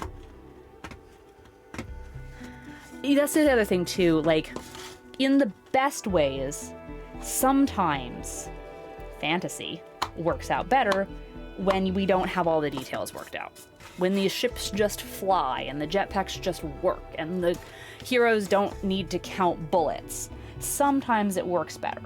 Like, obviously, it can get really fun when you do add a touch of realism to it. And, and I say that, like, even in, like, Dungeons & Dragons, sometimes it's fun to actually play, I don't want to say the proper way, but, like, play where you can get over encumbered and you have to have rations and you have to whatever. But sometimes, especially if you're just starting, it's kind of fun to just be like, it's cool. Like, just long rest and you're good. Don't worry about water, don't worry about money, don't worry about, just simplify some of the stuff so you can learn the game. And then you can add your details later.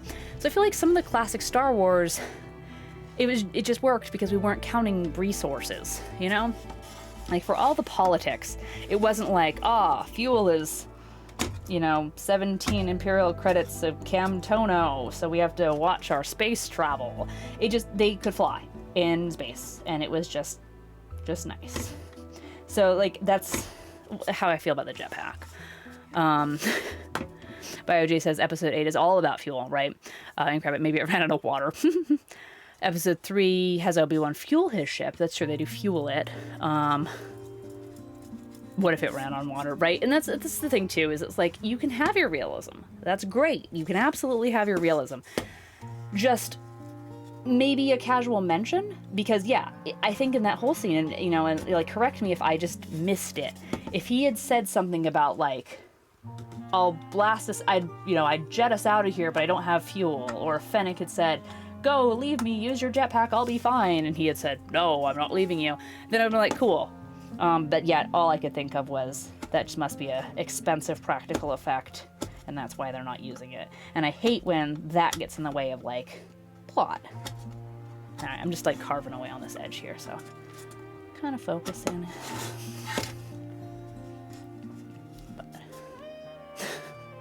The ref book says that R2 doesn't use rockets because of fuel. Right, that's the other thing too. Like, I love my boy R2, but then it's like, yes, he has these rockets that we're never going to see again because, fuel costs.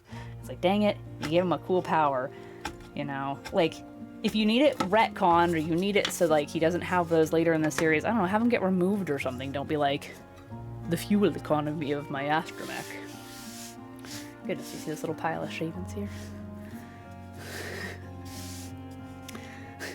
DM Krabby says, you know what's funny? What's funny? And Grabbit says, I would have used my jetpack, but no, you were thirsty. Right, make it make sense, Make something make sense.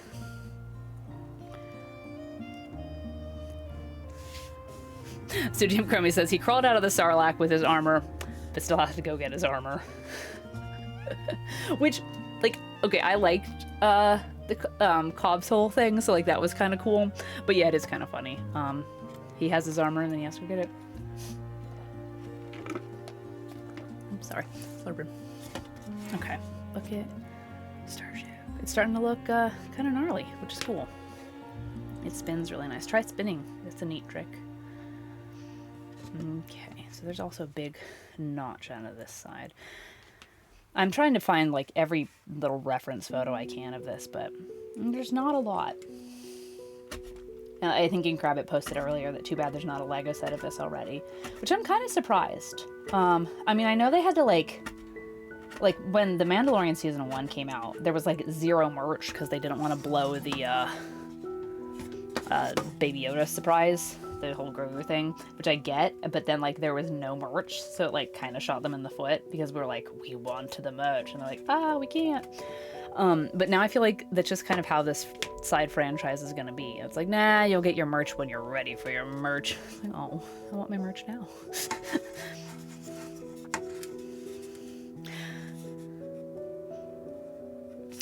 That's true. He does go back, right? Because he doesn't know, and that was an interesting thing too.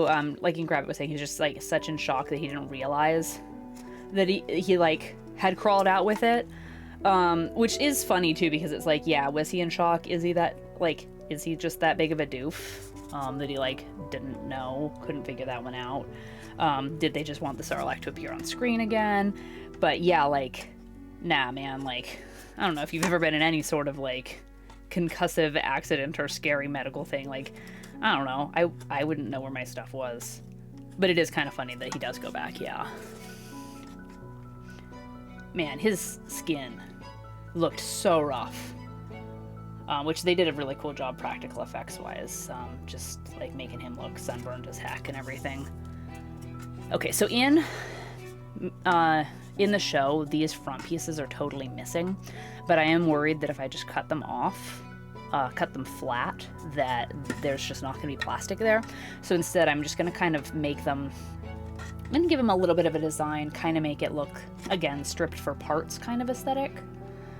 Because I can tell underneath here there's just not enough plastic, you know?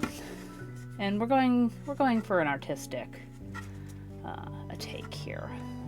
So...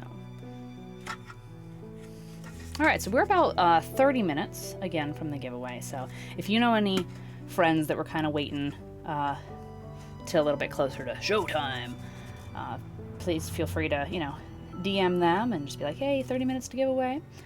We'll be doing it right here on Twitch. We'll just be using chat, so you don't have to do anything. You just have to be here. And then we're going to keep working on this for most of the night. Again, when I give it away, it won't be finished. But that's kind of the fun of it, is you really get to see it come alive. So, okay, we're going to put another parallel line here.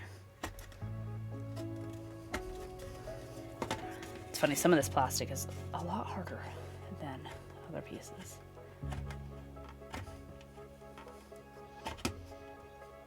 There we go.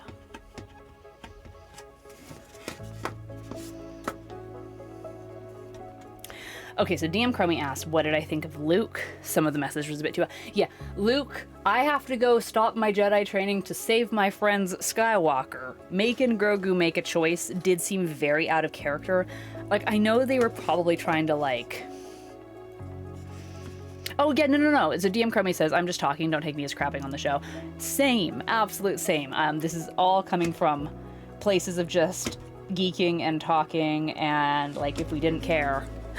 we wouldn't be here. So no, I get that. Big mood, same here. I think Luke, and okay, I get this because I'm a giant nerd. I think Luke's trying too hard. And I probably would do the same in his position. He's got a lot of pressure on him, and like, this is a little buddy that looks like Yoda, and he doesn't want to screw it up. But, you know, sometimes like you just have the wrong message, and like you just go too hard in the wrong direction when you're trying too hard. I think that's kind of how I feel. Like, Luke isn't, you know, perfect.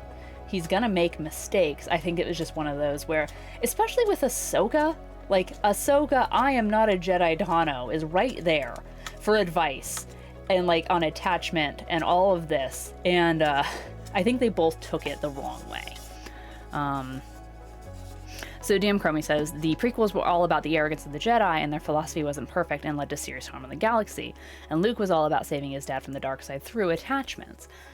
And I've heard a couple different, like, takes on that, where, it's more, yeah, like, yes, there has to be a little bit of that, yeah, hubris and attachment and, like, emotional connection, because otherwise, like, why are we supposed to care?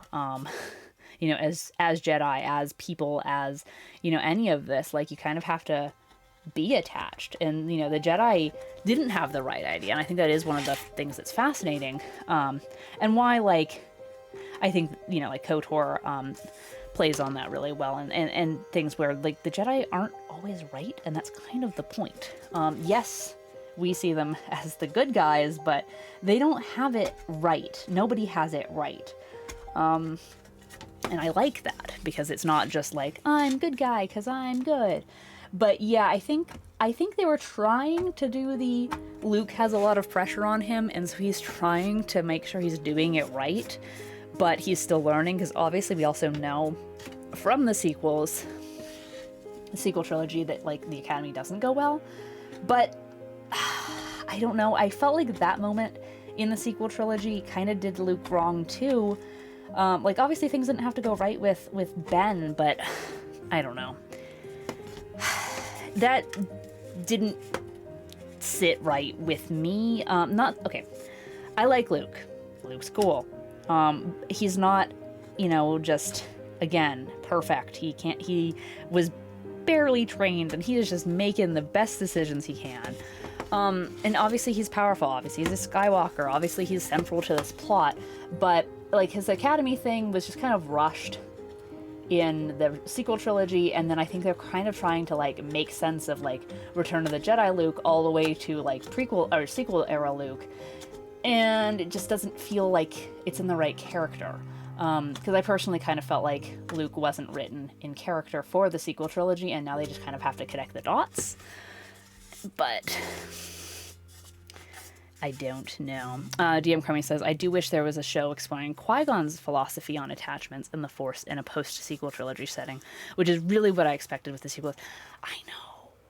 Qui-Gon, which, of course, like, I love the Filoni take on the Duel of the Fates, where it wasn't just, dark side versus light side. It wasn't just, it was Anakin's fate. It was the light side's fate. Like, how different Anakin would have turned out, if Qui-Gon had been able to train him. So I love that read on that. But yeah, like, Qui-Gon, very underrated character, and I hope we see more of him in the Kenobi show, especially Force Ghost. But it does feel, and I think this is kind of where we are with Luke, where it feels a little too late, like too little too late. So they got to play catch up with Luke to get him to where he needs to be, and then like not to be like, what could Qui-Gon say during the Obi-Wan show that would change anything? But what could he change that would what could he say that would change anything? So that's what's hard when you've got things like existing canon all over the place. Then you're trying to get to point A to point B, and it's like, you can't. We thought of something really cool, but we can't change the future anymore. It's already written. So, which I've seen a lot of people kind of want there to be, kind of like how in like there's like Earth 616 and all sorts of different.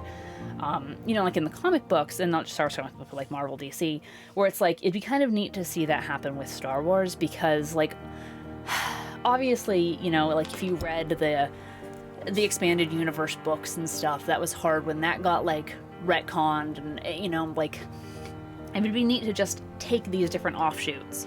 Like I can exist and happily as a fan in like Star Wars, where there's both Rey Skywalker and like Jason and Jaina Solo, like, which I always pronounce this Jaqen, like Jacen, but I've been told it's pronounced Jason, so I don't know. I don't know what Star Wars and vowels are anymore, but just one of those things where like I would be okay with alternates.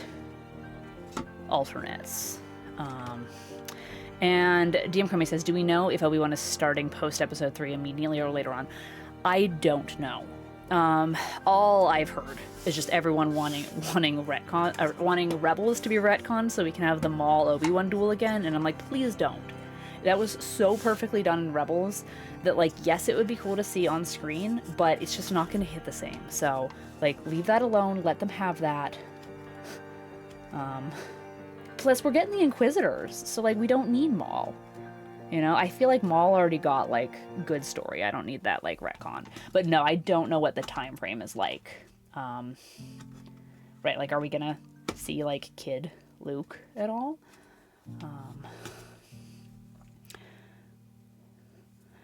And then DM Crummy says, I'd love to see Yoda training Kenobi. Right? That would be cool. Yeah, I want Force Ghosts. And then people are saying, like, can you imagine if we had Clone War era flashbacks in Kenobi with, like, Ahsoka and Anakin, and I would absolutely just cry.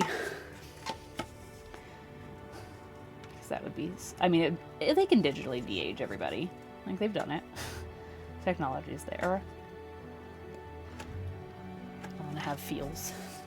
Excuse me. I actually drink some water.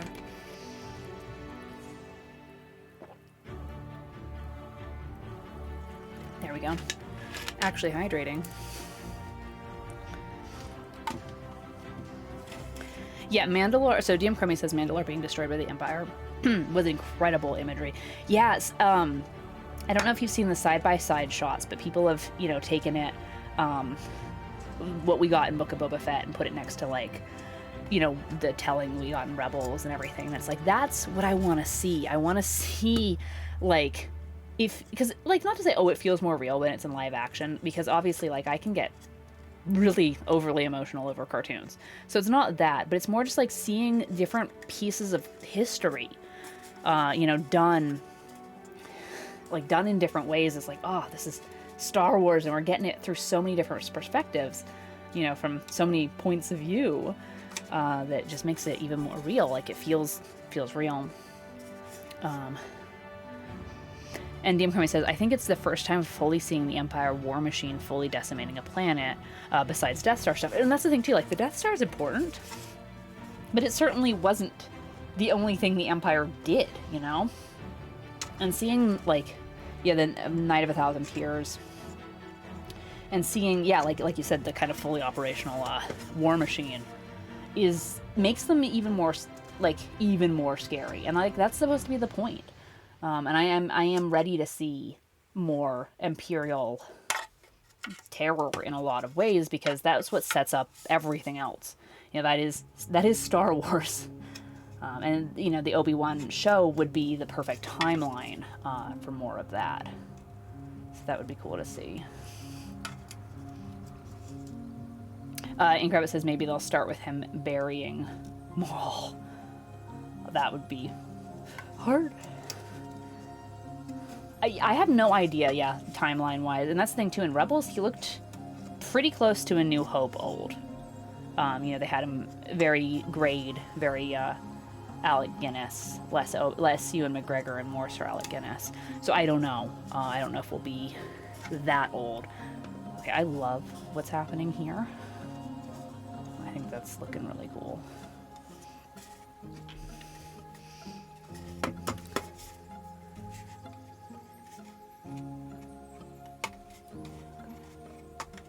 Just trying to smooth some of these out.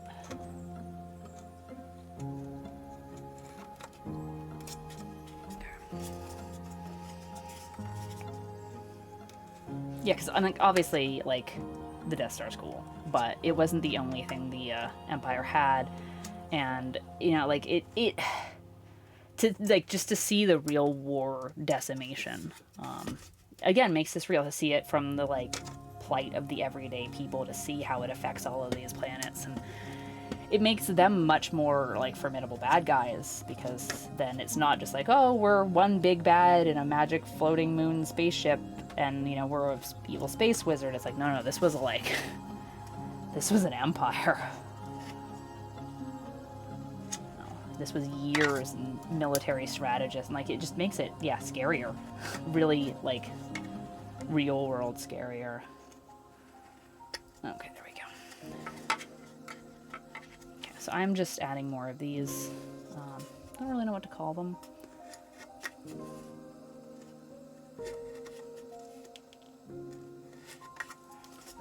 Now it makes it look like it can go faster.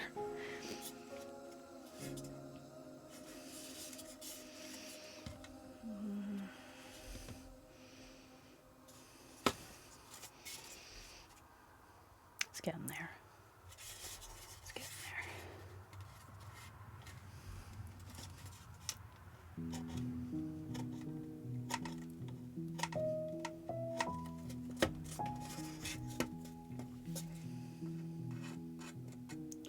I'm just gonna sketch in a couple more lines, straighten out a couple things. Kind of done the first pass, and now I can kind of go in second pass.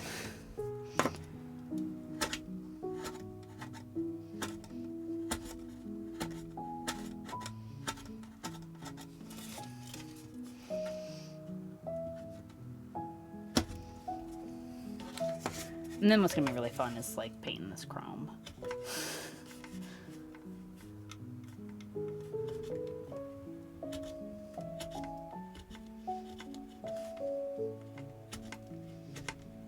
So I'm just gonna kind of work my way around this engine.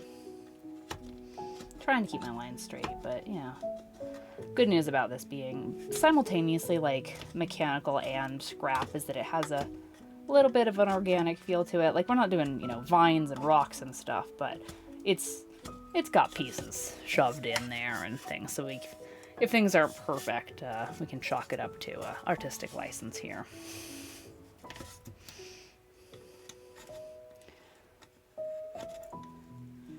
Plus, again, we're just here to have fun with it.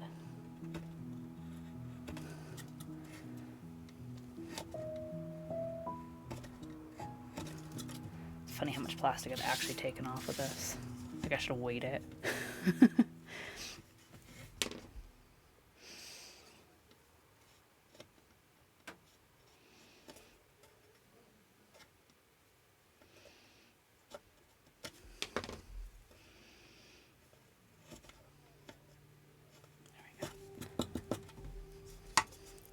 Trying to keep it kind of asymmetrical as well.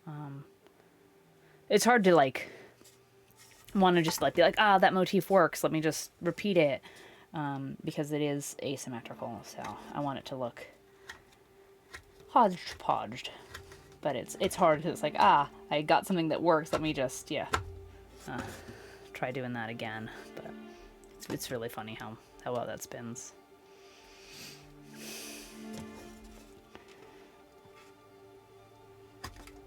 Like this toy has a very cute sculpt. I really like this line. The only problem I had with the Play School Galactic Heroes line, honestly, was the difference between the male and the female sculpts. All the like boy characters could, you know, have a stance and they could like ride things. They sculpted all the girls, all the women, as very petite and then like holding their little weapons, so they couldn't ride on any of the vehicles or characters or creatures. And I call shenanigans. I think they fixed that with the Ahsoka one, but like it was almost too little too late at that point. So like Leia just stands there, Padme just stands there, and I'm like, guys, it's not very Star Wars of you.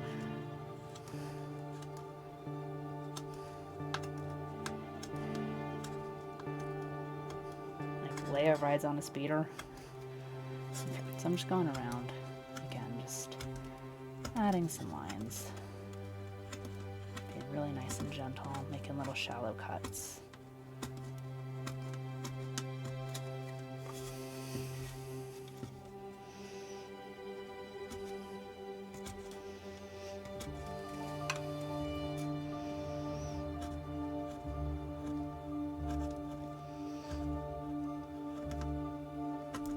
Just enough to kind of continue it to the back. Mostly just going for, you know, top appeal. It's gonna be more of a display than a play piece, but it's looking cool. So just to give my hand a break, I think I want to do, goodness, I've got like plastic crumbs everywhere. I think I want to do a Beskar test. Let me pull up Mando's armor. The Mandalorian. Oh good, you've got like the same business going on. You're so shiny. Okay, so this is again my Beskar, totally. This is Gilding, and it's amazing. It's like liquid gold or liquid silver. It stains and makes everything shiny, and so you want to use a brush that you don't really care about because you're not getting it back. Now, if you immediately put this in like acetone, you'd probably be okay. But also, you know, sometimes it's just nice to use a brush that, you know, you can be like, you know what, you've lived your life. You can sleep now. So we're gonna have a little brush here. I'm just gonna give that a shake and then see if I can get this open. I should have tested that first. I like might have to run in and get my dad to open this. Tools. Hold on. No. There we go. Okay, I got it. I'm strong. Okay, so like look at the head. It really is like liquid Beskar. It smells like it. I don't know. So like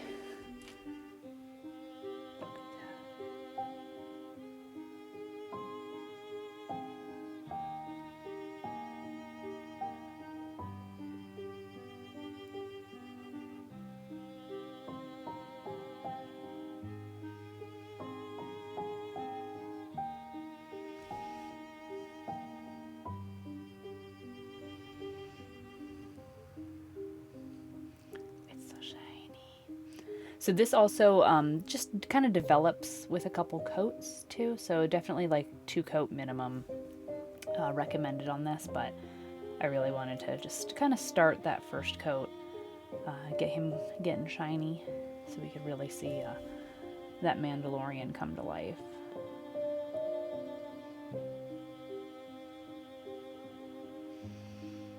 So I'm using a slightly larger brush than I would want to be. Again, it's just because I don't want to be using my really nice miniature brushes, knowing that like this stuff will eat them. So yeah, we'll make do.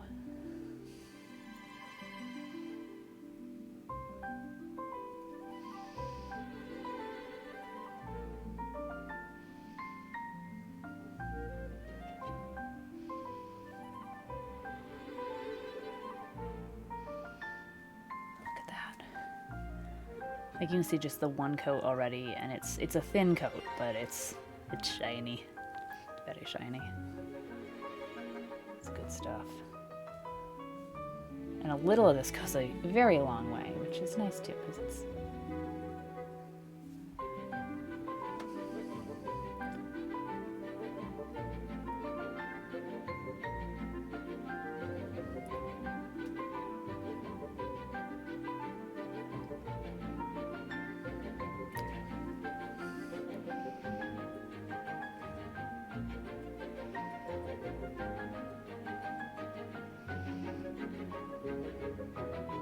What's kind of nice about him is really he's all shiny.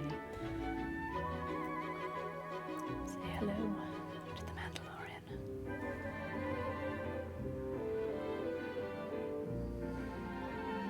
So I figure again, by the time I get 2 nice coats of the Gild here, it'll really have that Beskar shine. But this is where it's nice to have him like primed black underneath too, is that one, just some of those like nooks and crannies are already painted for me. Like I can go back in and add like the brown on his gloves. I'll have to add his like bandolier, mobobber, obviously very scientific terms, only the finest. But what's the Mandalorian? I really like that. He has shoulder armor. Yes, he has the pauldrons.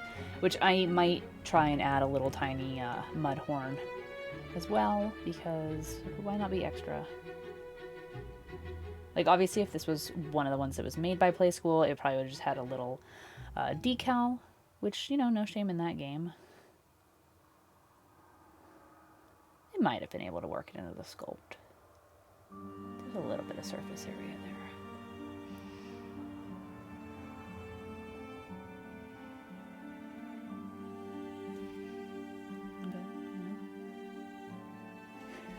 He's so tiny. So let's try some of that since I've got the brush out. Over here on the ship.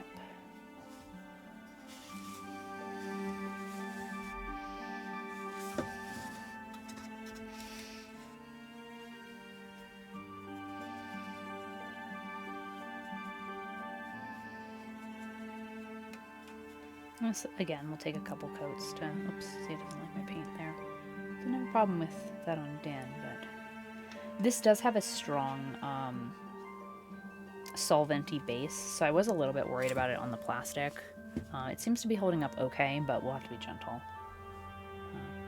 Which, you know, you can solve by doing tests on your materials or just, you know, jumping in blind.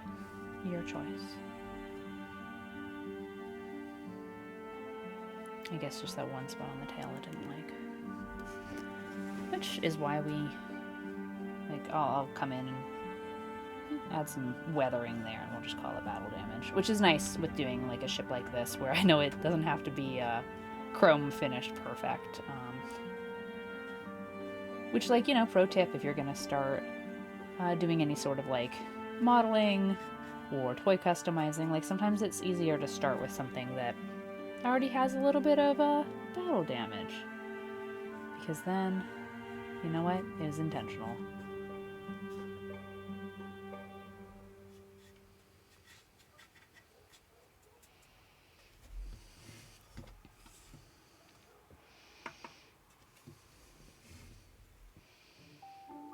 Yeah.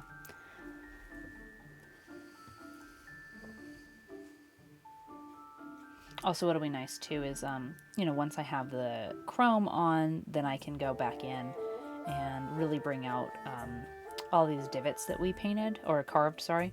In black, we can do some washes, we can come back in and do more highlights. Like, this is where, like, the paint job's really we're gonna work it back and forth. We're gonna make it clean, we're gonna make it dirty, we're going to just go back and forth a couple times. So it'll take a little bit to show how it's gonna sing, but honestly, that's part of the fun of this, is it doesn't all come together magically at once. It's not one swipe of the brush that does it. It's very much a process.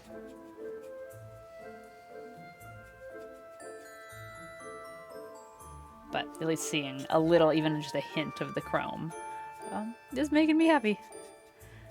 Because this thing is a pretty wizard. And the chrome is pretty magical, so I thought that was an excellent choice. Like, they could have given him they could have introduced a brand new ship, which, you know, would have been an acceptable choice. I fully did not expect them to bring Naboo N-1 Starfighter back, though.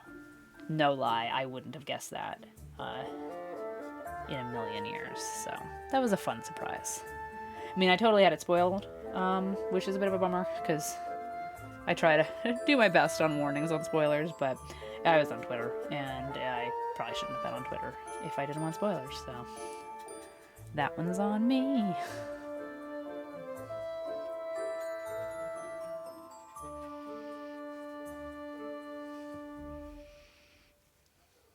So Inkrabbit says, you think Hayden Christensen will be flashback or Force Ghost for Ahsoka? Porque no las dos. Can we have both? I really want Clone Wars flashbacks, so I'm like, I don't care if I get them in Ahsoka or if I get them in Obi-Wan. Can you imagine, though, Force Ghost for Ahsoka, like, after everything? That would be amazing. That'd be amazing for her character. That would be amazing for Anakin's story. But, like, we're talking, like, high-stakes drama, which is good. I don't know.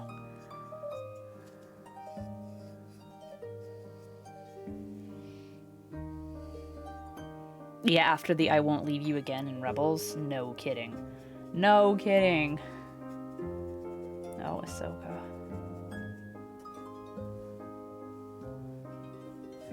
I just hope they have a plan. Because, like, okay, I'm not gonna, like, bash on the sequel trilogy, but I do think that the thing that suffered the most was just that they didn't have a plan. It changed directors. There wasn't a, like, okay, you know, you know she force felt his death. Absolutely. Absolutely. And then to just be so, like, calm and adjusted with Luke, I'm like, Ahsoka, after everything, you're just more mentally healthy than, like, the entire Skywalker clan put together.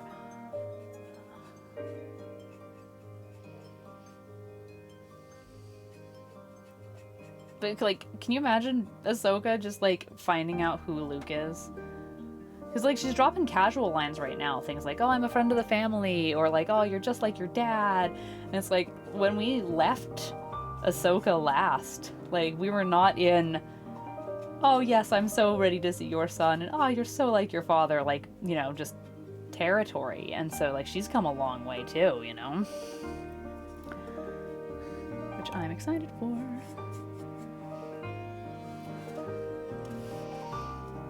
Okay, so the chrome isn't working as well as I was hoping on the Starfighter, but it's looking super duper cool on Din here.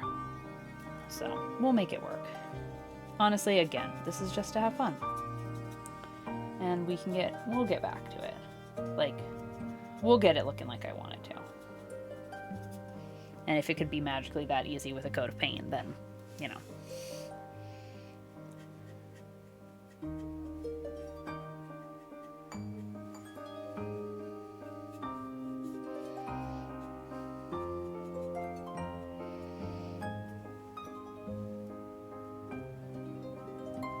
It is looking pretty cool. Like, just honestly, it looks like a chrome ship.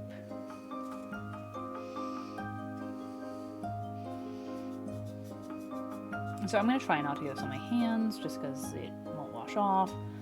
But gloves are hard because if they touch this, they might dissolve depending on the type of gloves. So, like, you just, make your best decisions. Now I'm, like, just sad and distracted thinking about Ahsoka force feeling Anakin's death. You know what? In my mind, I was like, I don't know if we're ready for more, like, major Darth Vader Anakin content. But you know what? We had it beautifully done and handled in Rebels. So I think that we can have it handled in Obi-Wan and Ahsoka. I'd kind of forgotten about all those beautiful scenes in Rebels. Like, being in Rebels. Like, they just feel so integral Star Wars that I kind of forgot they weren't actually, like, live action. Not that that's the delineator.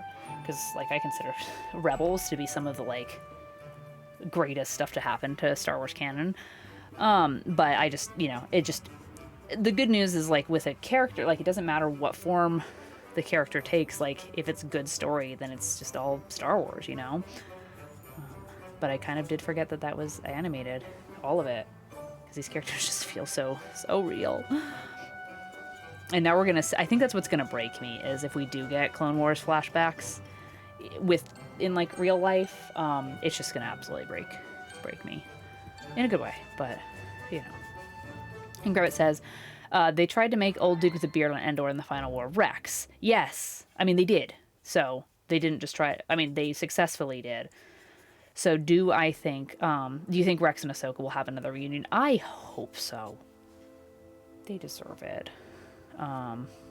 She just shows up late to the Ewok party and Rex is like, "You're late, General."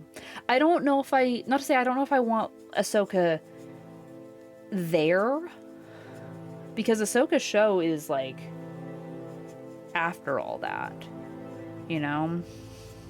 Like, I love... I mean, like, Ink Rabbit knows this about me, but, like, I don't like it when we have these, like, reveals of, like, this character was there all along. They were the one that worked behind the scenes. You just didn't know it. Like, it's a common trope. Like, it works for Phineas and Ferb when they did the Star Wars crossover to be like, they were the reason the bridge was out, and they deactivated the power beam and what am I thinking? Tractor beam. But, like... for, like, everything else, I don't like it when they're like, yes, they were there, you just... Woo! So, I don't know how I would want them to handle that, because I do feel like Rex and Ahsoka did get some good moments in Rebels. I mean, a heartbreaking scene in Clone Wars 7, but... Season 7. But, I want it. I don't know if it's, like, absolutely necessary, but, we can hope.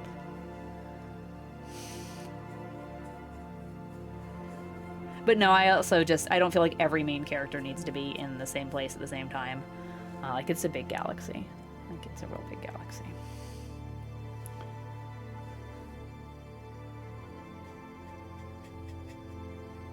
Alright, so how's everyone doing? What's everyone thinking?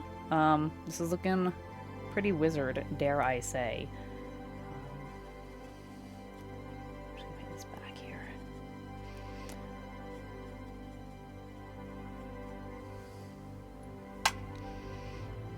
And Grabbit says, I feel like there'll be a flashback why she wasn't in the 3 movies. I kind of hope so.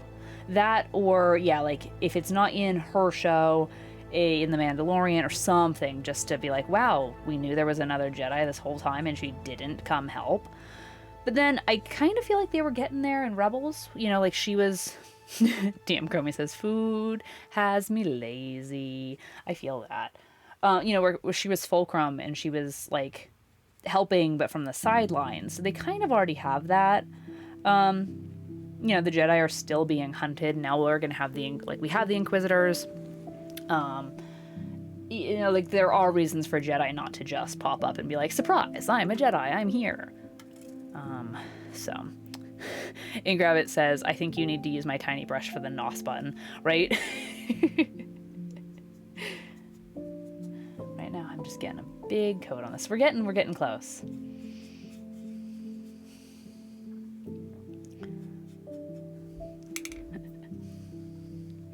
All right. I just remembered something I need to do. So we're getting close to giveaway time. I just wanted to see how everyone is feeling, how everything's doing. We're getting close. I'm just gonna focus for a hot second on something different, and then doing. All right, multitasking here. I'm a professional streamer.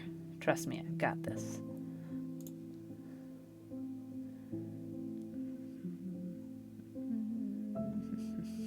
I'm trying to look at a reference to the bottom of this ship, which feels like a sea shanty.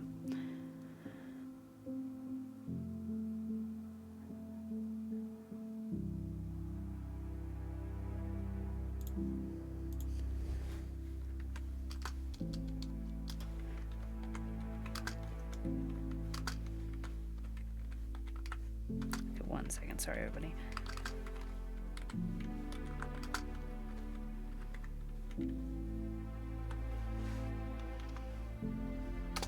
Okay. All right, thank you for humoring me.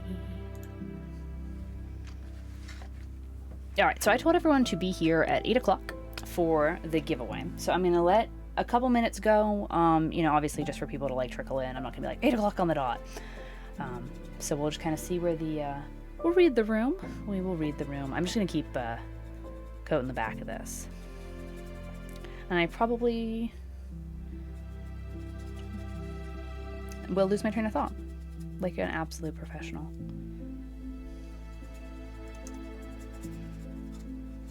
There we go. This is looking cool. I wish you could see the shine of this in person, because I know it's kind of photographing, but like not the way it looks in IRL, especially on Mando there, like on Din, it looks really, really good.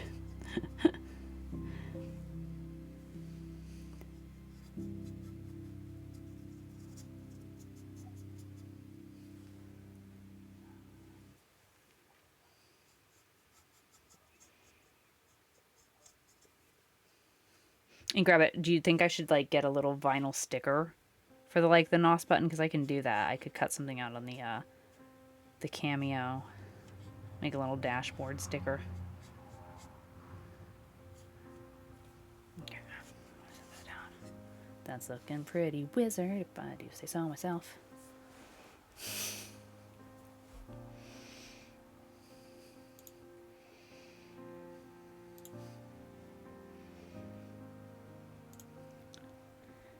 All right. I see a lot of names coming in. Welcome to everyone who's just joining us. We are working on the Mandalorian repaint of the Naboo N-1 Starfighter. If you're brand new here, my name's Catherine, and we're here in my bus doing some art. I am multitasking like an absolute professional, looking to see where he has Beskar on his armor. So feel free to drop any questions you have about any materials I'm using, how I'm doing anything. Like, there are absolutely no wrong questions here. We like to teach as much as we like to geek. So jump on in. Look at how cool. Like, I mean, that just like giving massive Mandalorian vibes here. Let me like scoot Obi-Wan. We were talking about him. Let's bring in Grogu.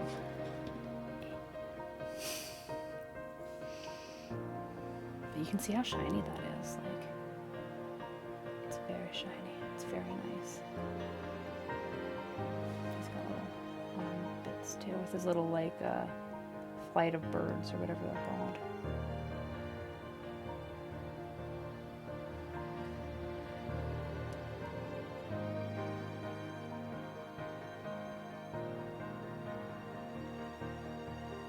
Yeah, I really like the way this is coming out on him. It looks like Din. I think, yeah. So I'm gonna sculpt him a little Darksaber, which is why this hand is just kind of there, and then the other he's got a little blaster, which is just cool. I will have to mix up some brown. Get his little gloves because he has like work gloves, which I don't know. That cracks me up. All this fancy armor and then like leather Home Depot gloves. Get some paint on this blaster here, differentiate that from the black.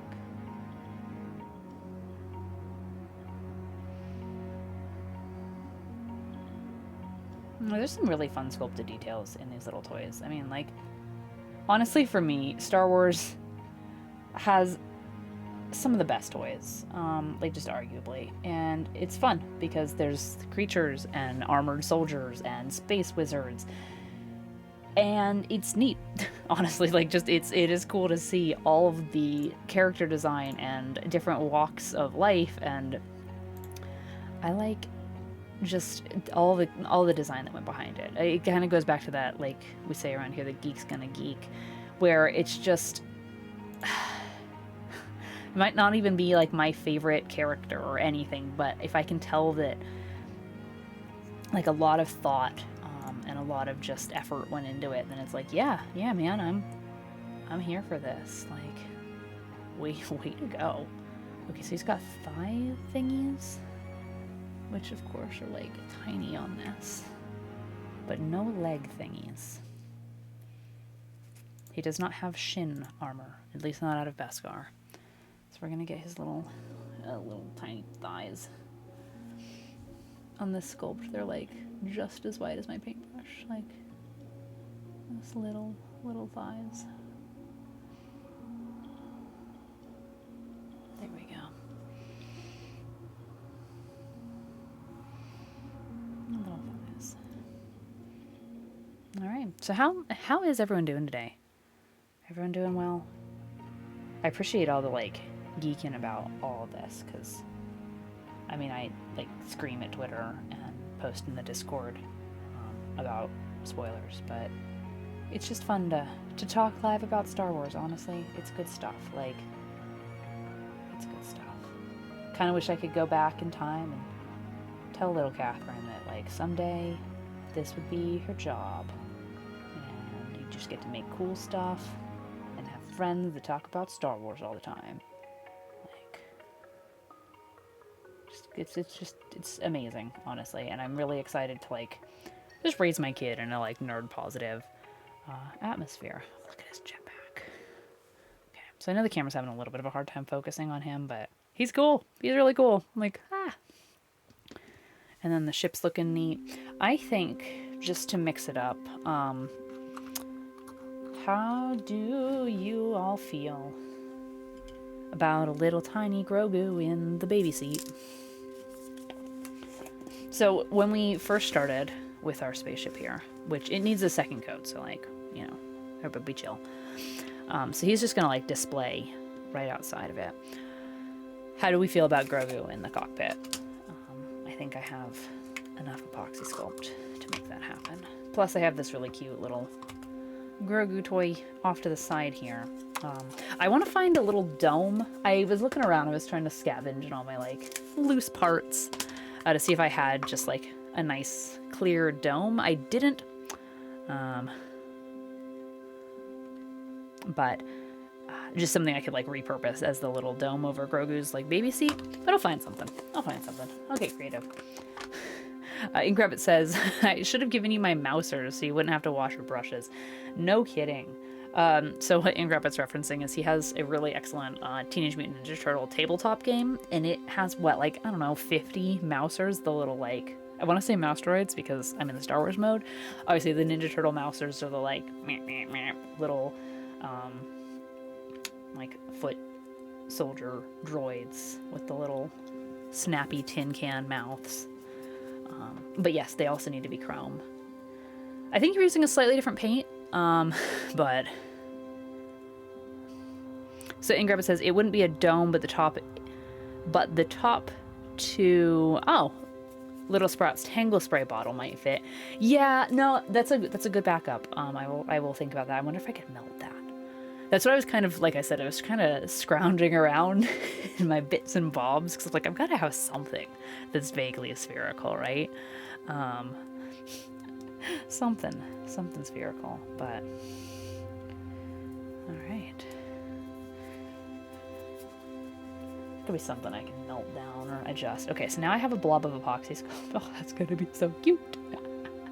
Okay, so what I'm gonna do first is just take a little bit of this. And again, if you've never seen me work with epoxy sculpt before, I'm gonna zoom in here. Right, focus, okay. I'm gonna smooth out these edges. This is water soluble, which is awesome. So I'm gonna put a line down like a donut, smush it into all those rough edges, because right now it's looking a little rough inside of there because I had to rip R2 out of there. Oh yeah, like a gachapon gumball machine thing might work. Yeah, that might work. I might have to put it on the outside, like it might fit this diameter instead of this inner diameter. But on the other hand, I could make that work. All right, so we're gonna. Okay, I guess we're not gonna adjust focally at that length. There we go. We're gonna smush a snake in here, and just get us a flat base. Because we're not looking for pretty here. We're just looking for smooth. So, okay, so that's better already. And then just kind of looking at scale, I have this ball, which, like, again, we're going for that chibi style, but I obviously got to have room for his ears. So I think I'm going to use about this mass of clay, but I'm going to separate it almost in half for those ears. Almost in half, because I really want that good proportion. Okay, 1 second.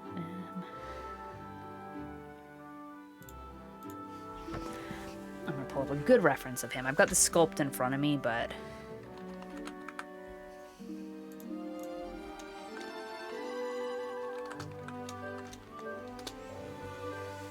okay. I really want that good proportion. Okay, so we got heads. Because, I mean, it's Grogu. He's, like, mostly ears. So, I just want pretty much his little head sticking up. Like, I might do a little bit of shoulder, but... because he's got that fluff around his neck, so... let's see.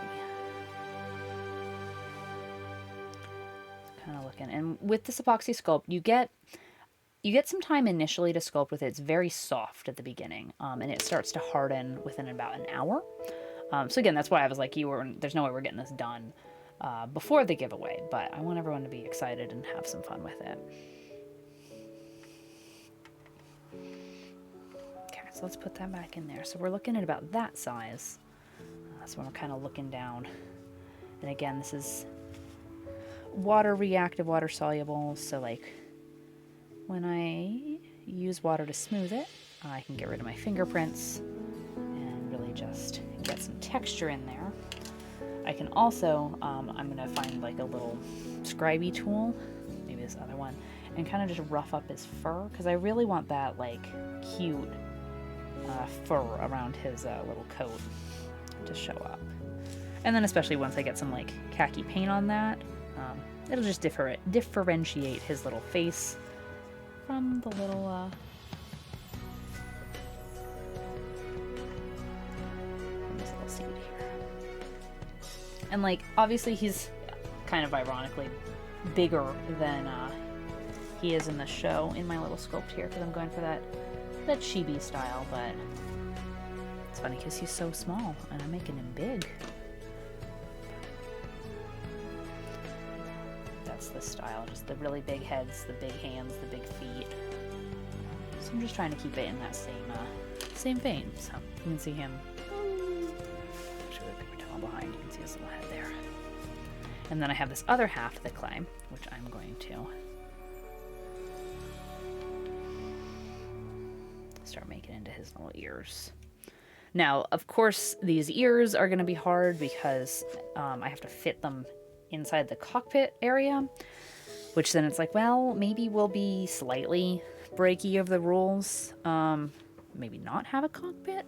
I don't know. How do you feel about that? Is that too much straying from canonical reality to just have him be like out in the open? If it's cuter, like, would you rather have cute or accurate? So I'm just smoothing out some clay for his little ears. This is epoxy sculpt. Looks like my internet's taking a little bit of a dive. So we're gonna hold off on the giveaway just for a couple more minutes while some other people come in. Hello, hello! Welcome on in, everybody. We'll be doing the giveaway real soon. It's good to see some familiar names in chat. Hey, Mama Jewel, how's it going? Hello, hello. We're sculpting today. We're playing. We're having a blast, actually, is what we're doing. This is big ol' just have fun with it, nerd energy here. So I'm going to do a quick intro just because I see some people coming in. Mama Jewel says, sorry to have disappeared last night. Had some family stuff that came up unexpected. No worries. One, you got enough to worry about when you've got stuff coming up. Like, I get that.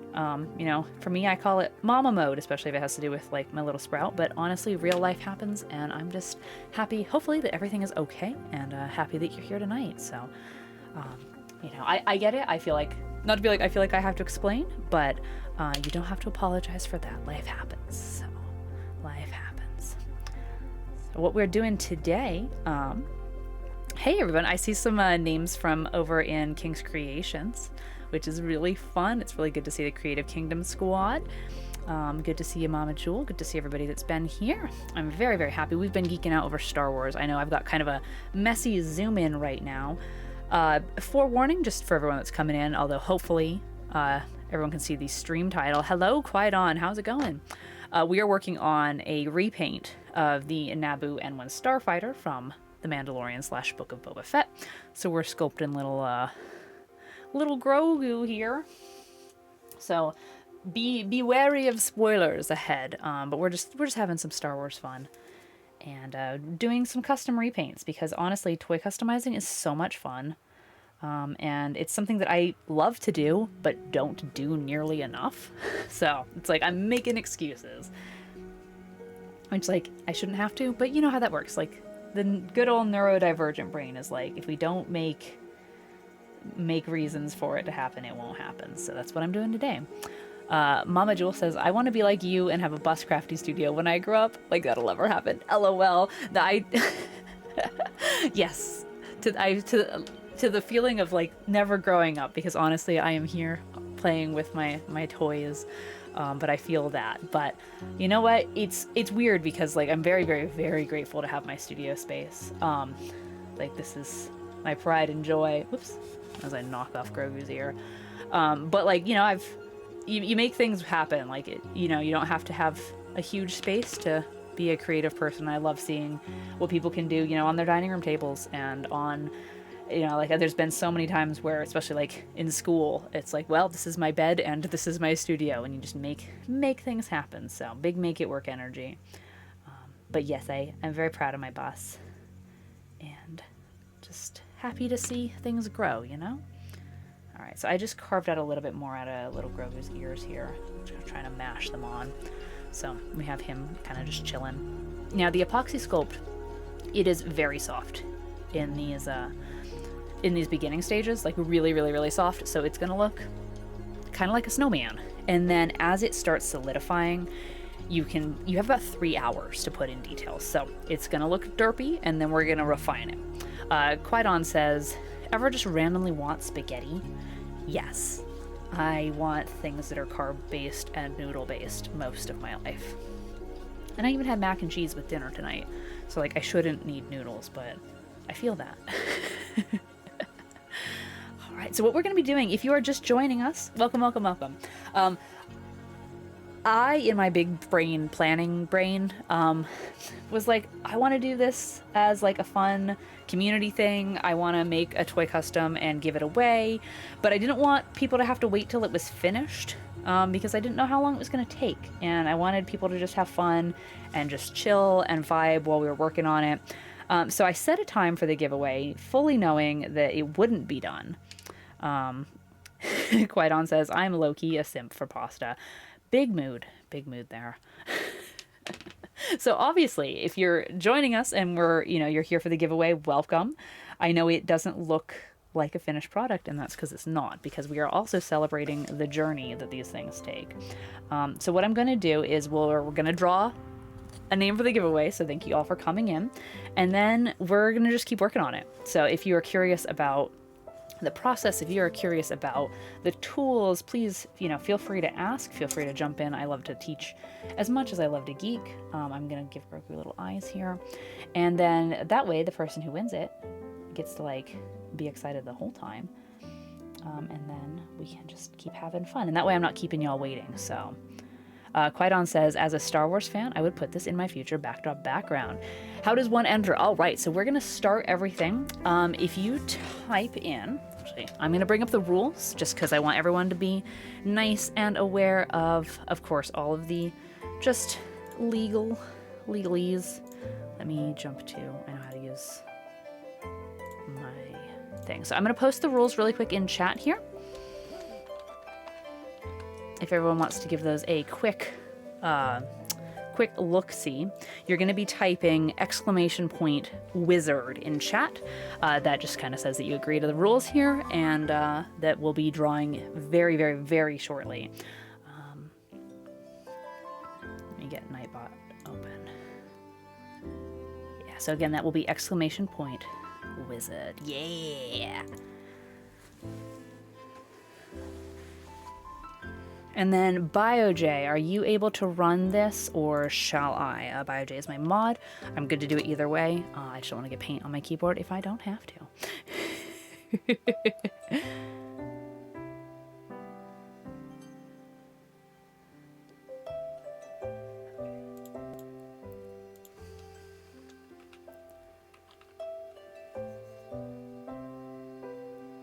All right, is it working?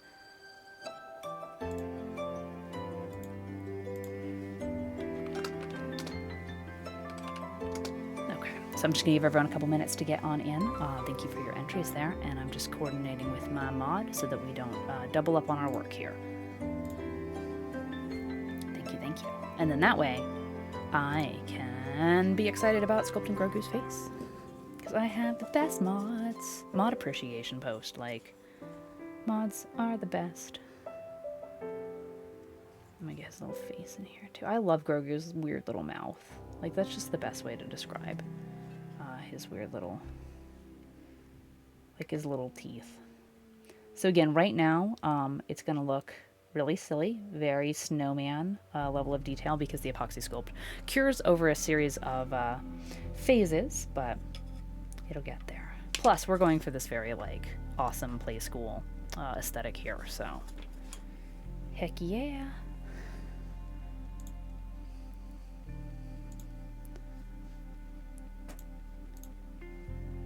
All right, cool. All right, mod is getting into position. And I'm just going to keep playing. Thank you everyone for being here. I really appreciate it. One, I mean, like, these giveaways are fun for me just because it's fun. So, like, I'm really excited that you're, even if y'all are half as excited as I am, that means we're all on kind of a similar page, and that just makes me really happy. But like I said, this was just an excuse in the way that, sometimes the brain is like, no, and it's like, no, brain, we'll do it. Like, let's just have fun and have fun with our viewers and have fun with our life. And I needed that, which is silly, but whatever kicks your butt into motivation, honestly, is a worthy cause. So I needed some of that. I needed some motivation. And so being able to play and do some toy customizing, which I really love doing, it's just been fun to do it on stream. So thank you for being here. And as always, thank you so much for the comments, the lurks, the subscriptions, the follows. Like, this is what makes this a real job, and this mama real appreciates it. So thank you. And the good company, the good talks. Like, I really do wish I could like go back in time and tell like little Catherine that this was going to be a thing. So Nightbot missed the entries. Okay, I am so sorry, everyone. If we can get that wizard in chat one more time. Nightbot was snoozing on us. So again, !wizard in chat. We're gonna, thank you everybody. We're gonna do this one more time. Thank you so much. And this is also me learning, so thank you for being super patient with me as a newer streamer. Alright, so I'll give everyone a few more minutes. I think you can grab it if you're listening. Qui-Gon, we need your entries. Uno más. Or, uno más, por favor. One more. And then anyone who is coming in, yeah, there we go. Anyone who is just jumping in, you still have a chance. So exclamation point wizard in chat will get you an entry. Exclamation point giveaway if you need to see the rules again. But pretty much just, be willing to give me your address. Otherwise, I can't ship it to you. And make sure that, you realize this is a no strings attached, just a giveaway, just for funsies. All right, cool. All right, so let's give it. Excellent. Qui-Gon says, my Qui-Gon Jinn Pop will protect the ship. It's so cool to see episode 1 stuff just coming back. It's good. It's good feels. Real good feels. So what I'm doing right now, just for all y'all watching while we're getting ready to roll this, I'm just starting to add some of that really nice, just dark shadows. We're going to do a couple washes on this.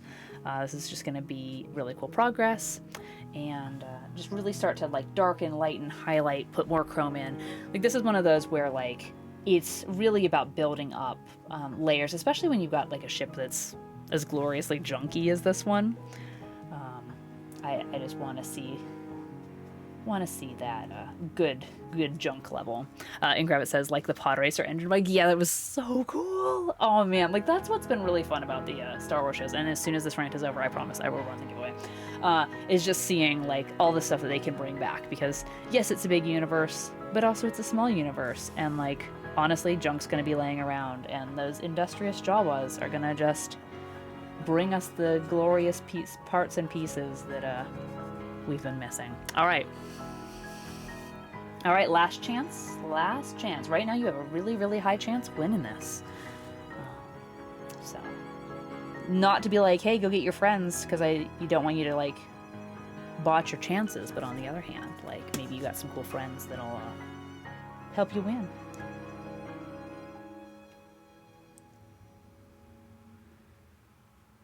All right. Give it 2 more minutes, mostly because I'm painting.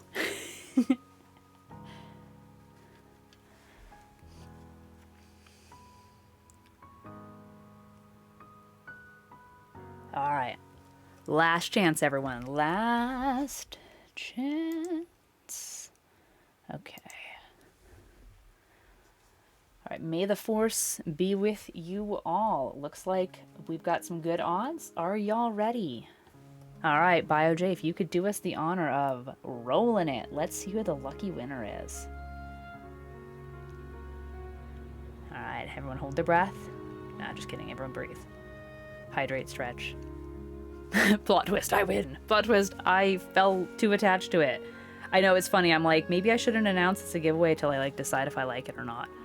And Mama Jewel Spoony Advocate has won the giveaway. So I know that you are on Discord. So if you'd like to shoot me your shipping information, I will very, very happily get this out to you as soon as it's finished. Congratulations. Also, thank you so much, everyone, for entering. Like I said, I really appreciate y'all being here, and this is just so much fun.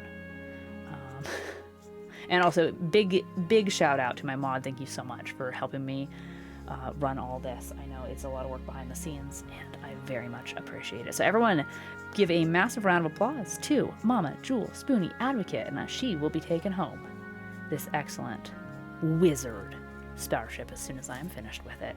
Thank you for being here.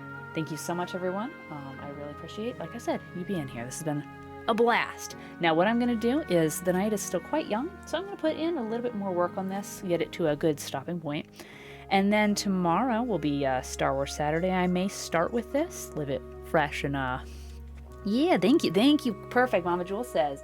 Sent via Discord. Awesome, you are right on top of this, which I just love that energy. We'll be in communication, and I will be so excited to send this puppy out to you.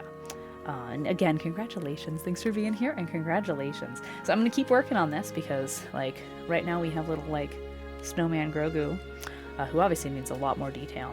But that's the fun part about this, is it really evolves in little bits and pieces. So I'm really excited to put in all the details and seal her up and get her shipped. But I'm going to give it some more time tonight. And then I'll probably, if if I don't stay up all night working on it, I will probably bring it into Star Wars Saturday just to show everybody because it's fun. And then we'll be playing KOTOR tomorrow, just as our usual schedule goes. Mama Jewel says, cool, I can't wait to see how it comes out. Me neither. Which is always the fun part about a project like this, because it's like, yeah, I hope it comes out cool too. Like, it will. It's just always funny where there's like these moments where it's like, yep, I also hope I know what I'm doing, and I also hope that it comes out really neat. But we've got some neat details in here, and honestly, it's been a blast already, and I'm just starting to put in some of the details in the chrome. But I don't know if you were here when we were putting the Beskar on Mando here, but he's already looking really neat. And then we'll get all these details on the ship, so... And everyone else, you know, here in chat or on Discord or whenever the mood strikes you, if this is something that you'd like to see more of, the toy customizing, I don't know, general Star Wars geekiness, the giveaways, like, let me know, because I want this to be just as fun for you as it is for me, and we can definitely work some things out. I've been collecting Star Wars toys my entire life, and I do have some fun duplicates, and just, you know, some fun things that we can definitely put our own spin on, because... I don't know, I just find it's more fun when we can share, so.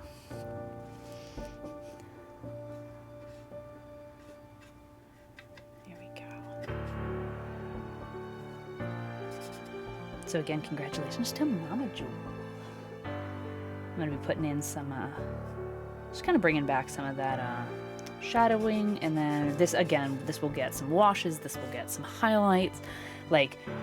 You can always kind of muddy it up and then polish it back, because it's got kind of that, like, it's got a lot of patina to it, you know? This has been sitting around in the desert and then brought back to loving care by Mando and Peli there, so, who, Pelimoto, again, Star Wars and Fowls, man, is quickly becoming one of my favorite Star Wars characters in Mandalorian Book of Boba Fett. She's funny, and I kind of totally love her and the Major Domo together, so that's kind of a fun twist. Alrighty.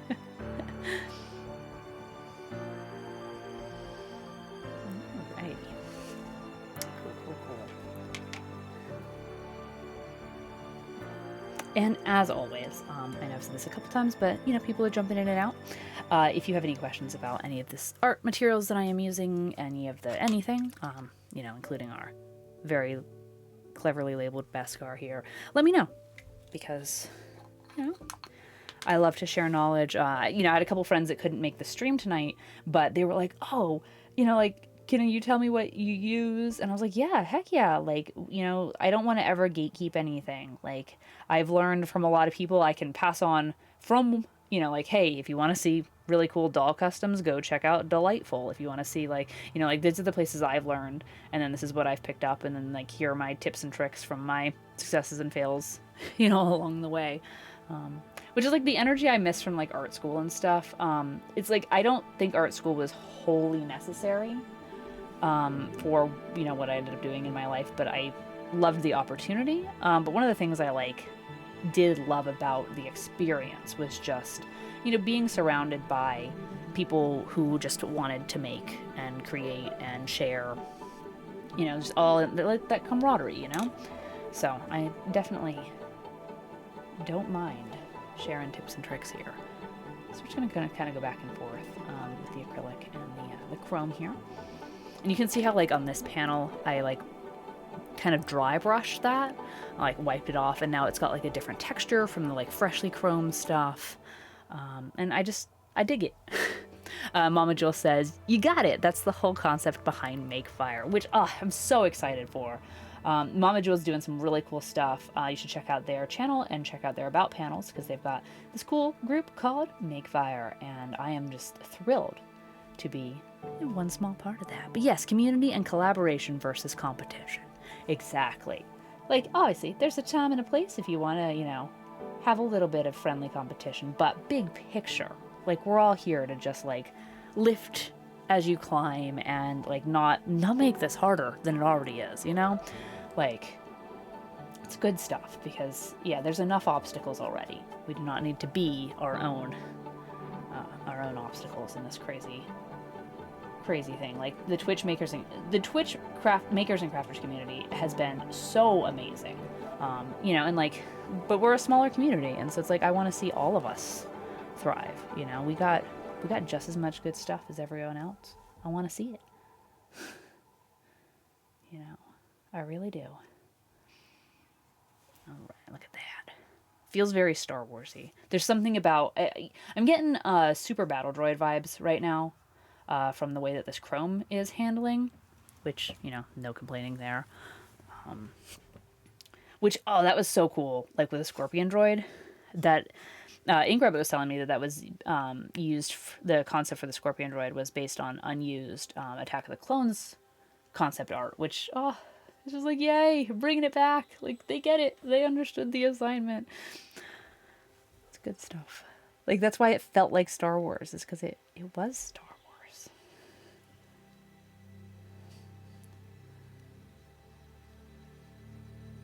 And then also just as an artist, I'm like, man, can you imagine like the pressure to like be on brand inside an entire universe like that? Like, that's just wild. Like, design something new for Star Wars, but make it look like it's been part of this, like, 45-year-old franchise. Keep the fans happy. It's like, that's a lot of pressure. Which also, like, Obi-Wan show is premiering on the 45th anniversary of A New Hope. So it's like, it'll been 45 years to the day since we've, like, seen Obi-Wan on Tatooine for the first time. Like, somebody's geeking.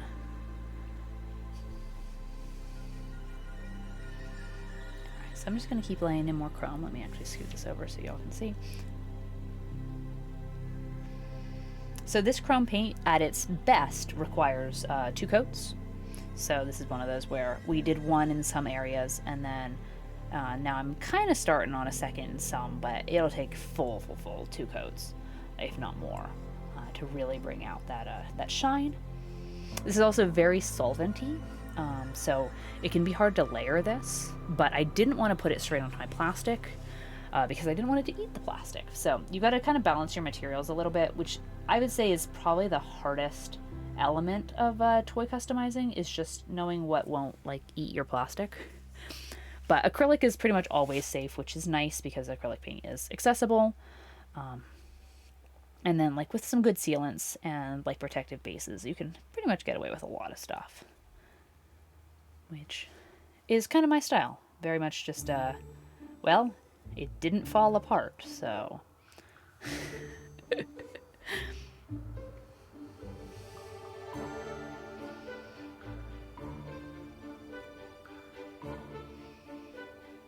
Also, the chrome paint is directional. Even without, like, the element of brush strokes, it still wants to just kind of lay in one direction. So you'll have to go one way, and then, on your second coat, if you want it to be completely smooth, you're gonna paint in the other direction. So there's a little bit of a learning curve with it that way, but other than that, like, yeah. And luckily in the best ways it says that on the package, which is a nice reminder, because like even though I've worked with this, I still just really like it when they put tips and tricks on the package, because it's a lot to remember. There's a lot of little like nuances. Like, if you've got a product that is going to be complicated, I always appreciate it when it's on the package. There we go. What's kind of cool is I'm getting a little bit of the yellow paint bubbling through. Now, it didn't magically happen exactly in the same place it did in the show, but, you know, effect versus canon versus just looking neat.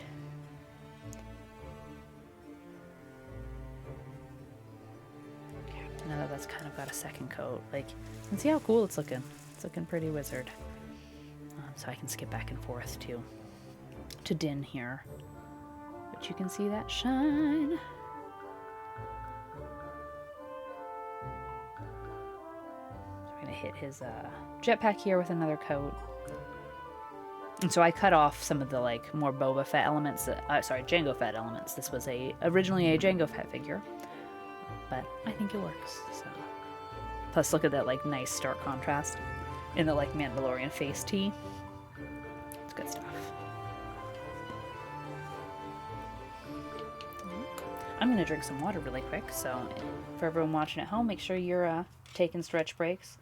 taking hydration breaks, you know, don't drink the paint water, all that good stuff. I think that's mostly the reason why I like always bring like a sealable water bottle out here, is so that I don't accidentally drink the paint water. No temptation, like no accidental mix-ups if it's just in a sealed bottle, so. And then I can't knock it over, or at least if I do, it's contained. Alright, let's take a look-see at Grogu there. He's so cute. So cute. And really, once he gets a coat of paint on there, he'll shine. Still a bummer about R2's little head, though. Boop, boop, boop. Alright, we may be at a weird phase of, like, paint drying. So I'm gonna grab some brown. Just do a couple more details here on the Mandalorian himself. I've got the really nice Sideshow Hot Toys up for reference, but there's a lot of brown that I need to add in, so I'm gonna grab that real quick. Let's see, that's a good color. Yeah, that's a good color. Perfect. I really like the earth tones that they brought into Din's costume, especially offsetting that Beskar. Like, that Beskar's beautiful. But the earth, kind of that red, the brick red kind of brown, just sets it off nicely. Alright, so I'm just going to give myself a little bit of this. I am watering down my acrylics when I'm using them. One, it makes them just a little creamier. And two, you're less likely to get brush strokes if your paint's a little thinner. So, kind of a pro tip there. Just, you know, if you can avoid one more thing that you'll have to solve later. And that took me a long time to learn. I'm kind of impatient when it comes to art, and so it's like, well, if I need it to be completely opaque, obviously just thick layers, but I have learned, even though that's hard. I call that character growth. Okay, there he is. Okay, so he's got brown pants and like brown leather bracers and stuff. So I'm just going to start kind of putting in some warmer tones on his legs here. Excuse me. Learn how to function like a human.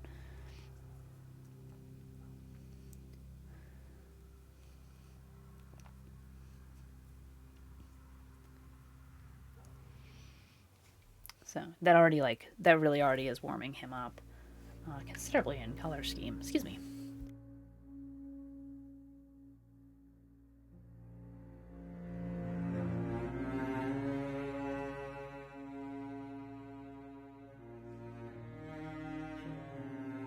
There we go. And so it's like, if he was looking like a Jango Fett or a Boba Fett figure before, now that we're really getting his warmer brown color scheme here on the bottom, he's definitely feeling much more like Din Djarin. And we're going to start off kind of dark, and then I'll bring in some highlights. We'll get his little booty there. So I'm just working with this kind of reddish gray brown, bringing it all around. And these are just acrylics again, just slightly watered down acrylics to try and avoid brush marks. So.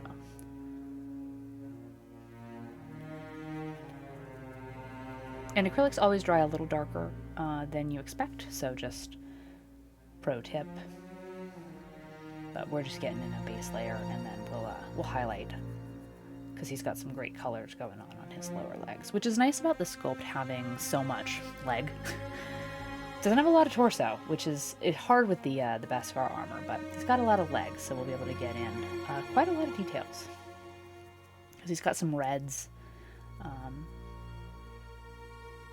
some reds, some browns, some silvers going on. Again, I've just got a reference photo off screen, just to keep it, at least play school accurate here. But it's already looking Mandalorian. So I've got to give his arms that same color too, so I actually have to mix up just a squish more of that color. So I'm using, again, just brick red here. These are just Craftsmart acrylic paints, and kind of this deep gray. This deep gray on its own is great for like his Under Armour.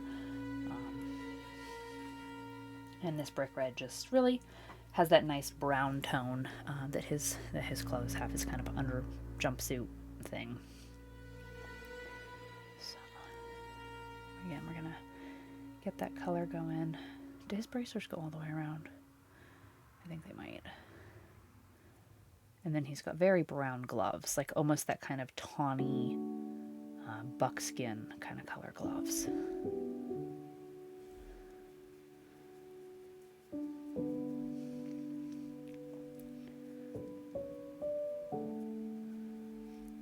we go.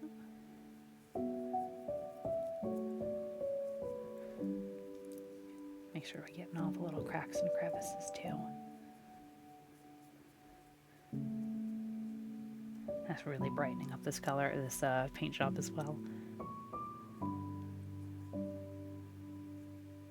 Now the good news is the what I've been calling the Beskar, the kind of gild color, is that will cover over just about anything. So like I can kind of just smooch my acrylics, get them where they need to, and then kind of rest assured knowing that that gild is gonna cover right over that. So it's nice, especially when you're working with like miniatures like this.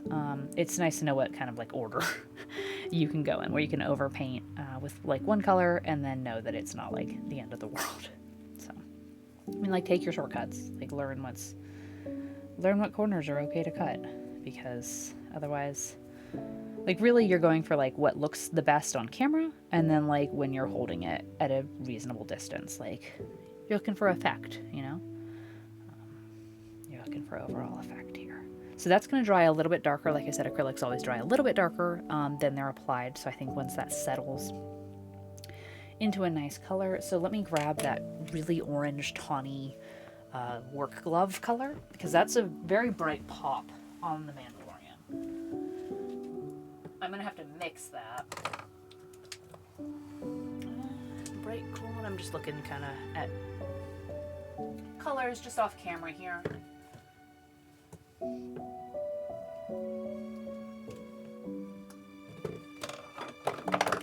I think we're gonna have to mix it. It's almost this color.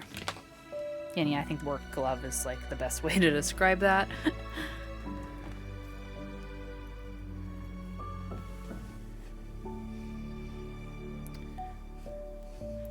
Also too, if you are here and newer to the channel, feel free to introduce yourself. I totally get it if you prefer to lurk. That's a big mood. No worries about that. But if you are new, feel free to, you know, figure out, like, tell us where you came from, what you do. Also, feel free to join the Discord, !Discord and chat. We'll get you there. It's where we post everything, of course, from like upcoming projects to works in progress to, of course, the schedule and all things like channel related. But it's also a place for you guys to share your art, because I want to get excited and show, like, get to see what you guys are doing too. Because like that's the one thing that's hard about Twitch, is that I can't see your, you know, beautiful faces and your beautiful projects. So at least Discord lets us connect in that way. So if you are also a crafter, a gamer, a maker, whatever it is that floats your delightful nerdy little boat, I'd love to see it. Okay, I'm just, again, mixing up some custom colors here, just slightly off screen for Din's work gloves. We're working on these little tiny Mando customs here. So you can see we've just laid in that kind of brick brown on his under armor, and we're going to come into his little hands, and then we will go back to the Beskar and get in those nice shiny highlights and make sure that his armor really shines. But got to get some of these base colors in first so that it all works out. So his gloves are almost orange, but I don't want them to be like garish, so I've done a little bit more subtle of a mix, and we'll see how I like this. So this is what I've mixed up. I've got a reference photo just off screen, but yeah, they just remind me of like work gloves, honestly. So like a soft buckskin leather. Yeah, I think that's kind of working. I think if I was to get them 100% screen accurate and make them that orange, they would just look a little silly. So that's that, you know, like, yeah, there's canon. I don't want these to be too fleshy. That's probably why they made them orange. Which anyone else like working on a project and they're like, why'd they do this? This is a strange choice. And then you get like deep down the rabbit hole and you're like, oh no, I understand. So they probably didn't want it to look like he wasn't wearing gloves. And this is kind of a fleshy color. So they just leaned heavily in the orange direction.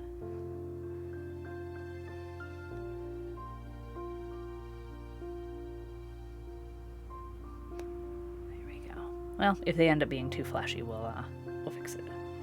So this other hand here, we're going to be putting the dark saber in. So I've got the hand with the hilt, but I want to just get a base coat on that because we're going to be adding some new sculpt.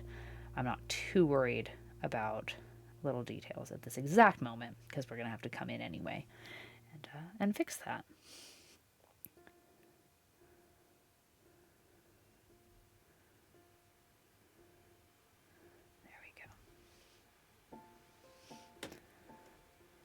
Alright, just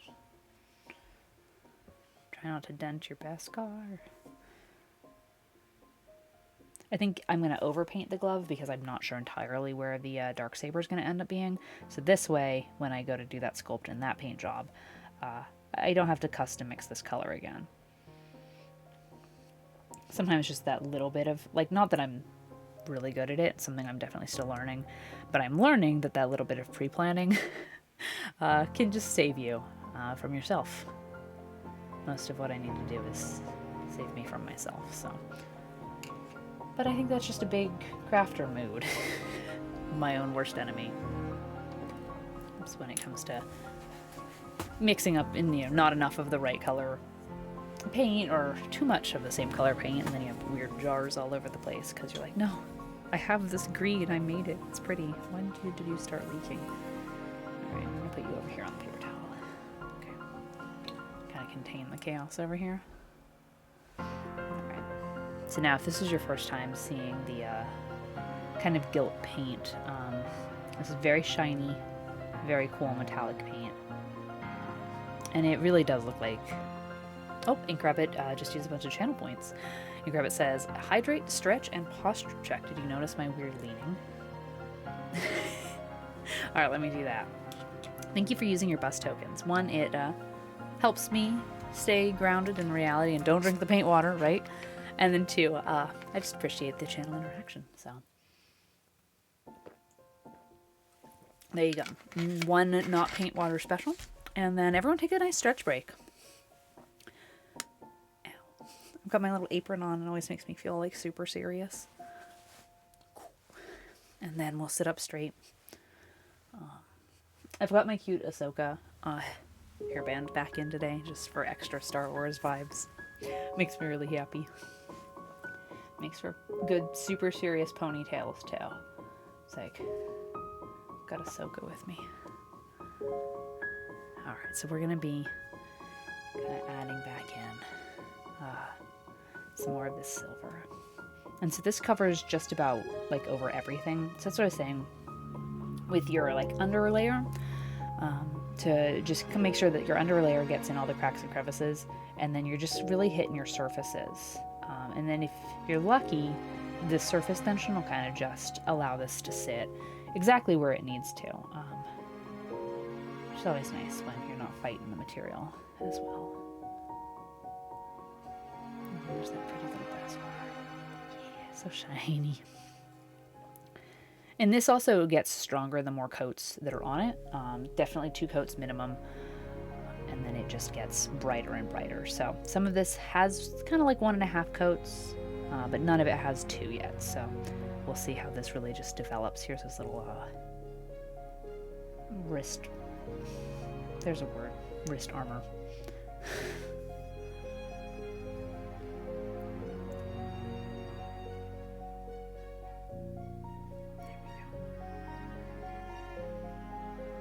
Sometimes I can't paint and be technical at the same time. So if anyone remembers what wrist gauntlets? Wristlets? Help me out. So again, just really using that surface tension to try and keep this where I need it to be. Catching all the side angles and everything as well. These have a really cute sculpt. Again, these are the Play School Galactic Heroes is what I'm using as the base here. These came out in the early thousands. Very cute line. I've been a Star Wars collector since I was 8. But these came out when I was in middle school, which was interesting because this is very much a like, it's play school. It's like preschool. And so it's like, they were almost too, I mean, they were too young for me to be like, yes, these are my jam. But like, I really hoped that someday I'd have a kid that would play Star Wars with me. And I also just loved how cute. And like, this was like, kind of right before my big anime phase. So it was nice that these were like kind of chibi without like knowing what that fully meant. It was just a different take on Star Wars. It didn't have to be super serious. It was allowed to just be fun and honestly juvenile. Like, it's Star Wars. It can be for kids. So I really, really liked this line. Now, it's funny because Little Sprout, my daughter, she's 5.5. She doesn't really like Star Wars. And you know what? It's fine. Obviously, like, one, that's her choice. I find it ironic and kind of hilarious in that, like, why? kind of way, but she did like these toys and does like these toys. We're in the middle of a move, so it's been kind of fun to just pull some of this stuff out of storage again, and just trying to get my life back together. So I'm hoping that when she comes back next week, we can look at these and just be like, hey, look, these are fun. You want to play Star Wars with Mama? Because she did like them the last time I showed them to her. So here's hoping. Now, obviously, this wizard chrome ship and Mando here are going to Mama Jewel because she won my giveaway. But the ones that are still in my collection are the ones I'm talking about playing with. This has just been so much fun. I really thank you guys for being here, letting me do this.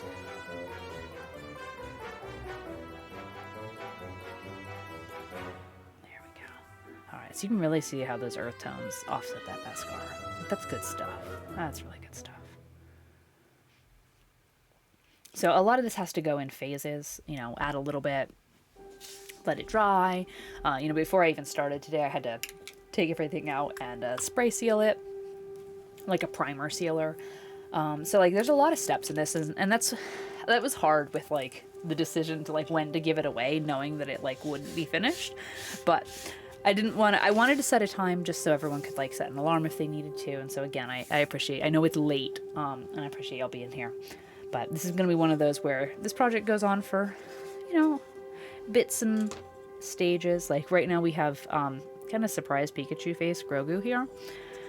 That's because what I've been using for him as the sculpt is called Epoxy Sculpt, and it's great stuff. You may have seen me, if you've been on the channel here, you may have seen me use it for our Christmas present stack. If you didn't, well, welcome to the channel.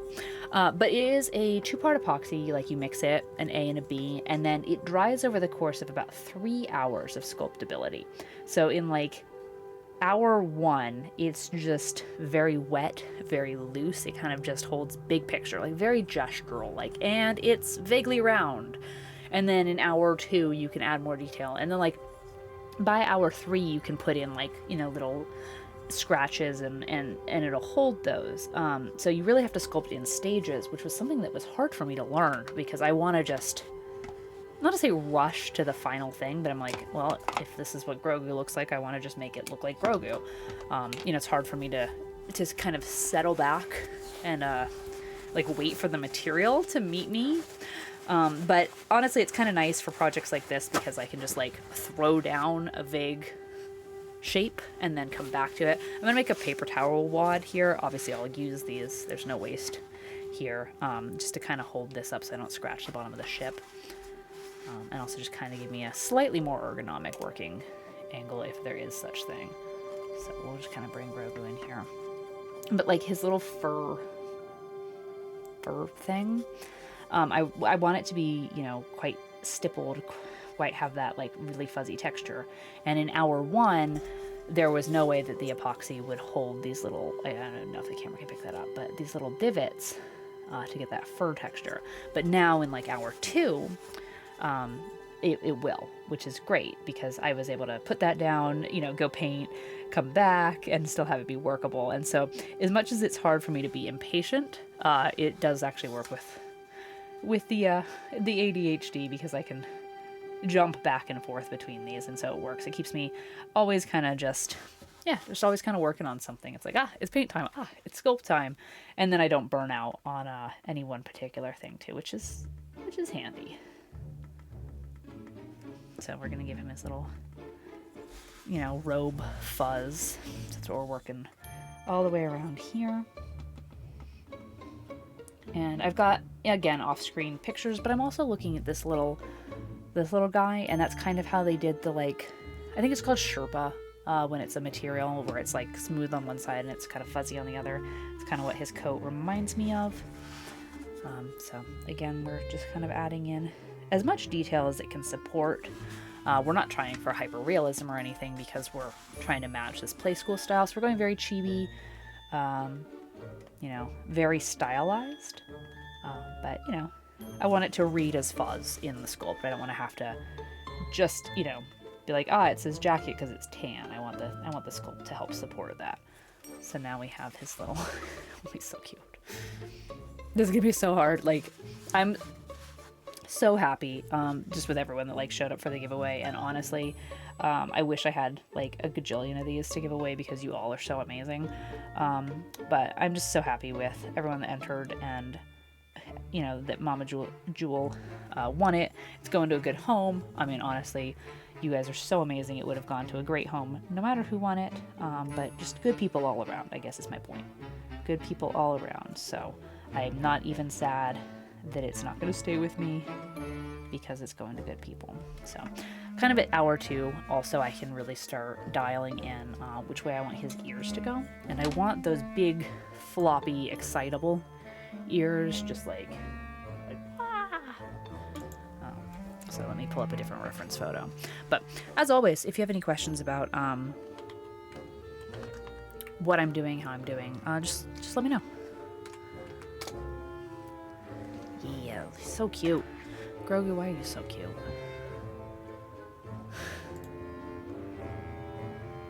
Your little face. Okay, I'm gonna have him just flap back a little bit. There we go. Yes, I know he's in space. Yes, I know he has a he's gonna have a cockpit. We're gonna suggest a cockpit probably, but I still want him to just have, like, big Grogu energy. His sweet little face. Okay, I think his ear is actually a tiny bit long. What's cool about the epoxy sculpt too is, like, it's very malleable. Like, you can just cut it with scissors, you can pinch it with your hand. Like, I just took the little wire snips there and took a tiny bit off, because I made his ear a little long. And I can work with it. I'm gonna make Grogu's little button nose. He's got a tiny little nose, cute little baby.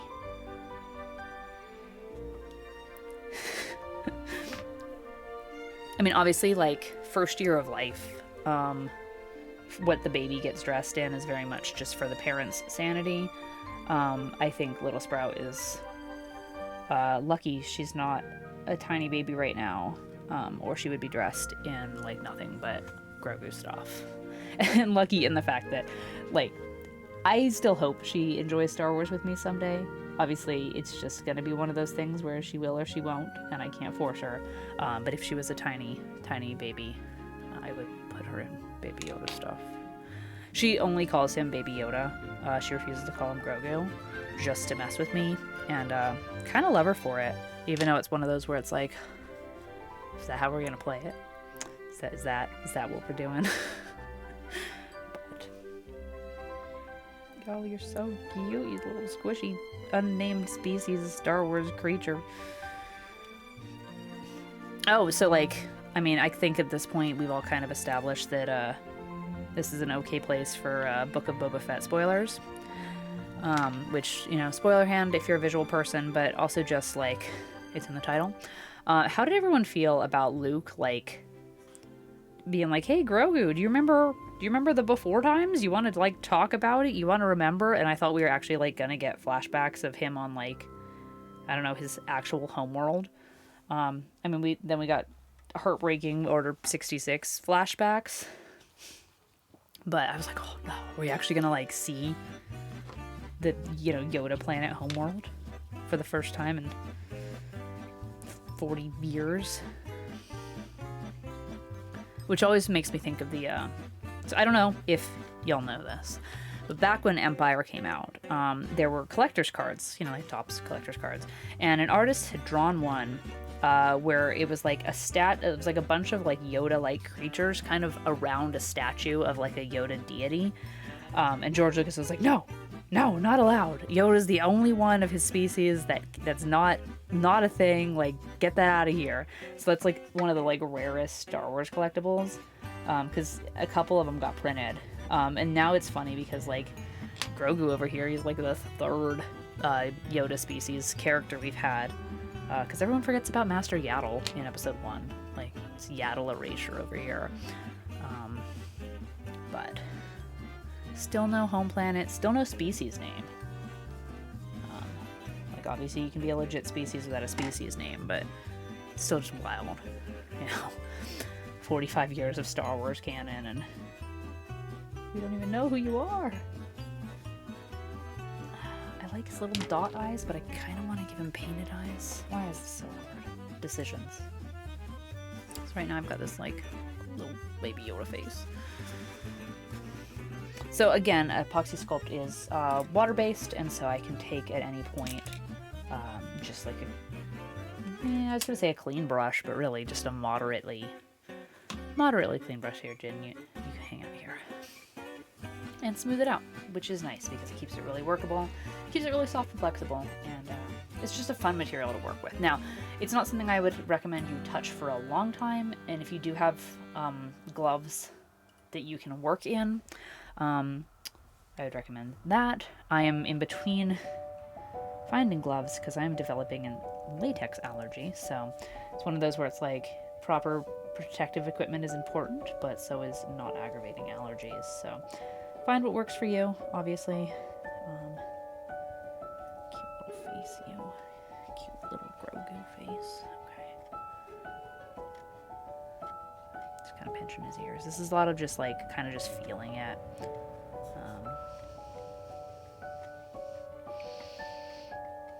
Just like working for symmetry. I'm just trying to keep him, you know, like, again, looking for that, like, that chibi style, like, looking for that play school style. I've got, like I said, a reference off screen and also this little guy here. I'm not trying to, like, copy that sculpt, but more so to kind of try and figure out, like, okay, if he had been sculpted in the early thousands as part of this line, what would he look like? So we're going for, you know, in-betweens.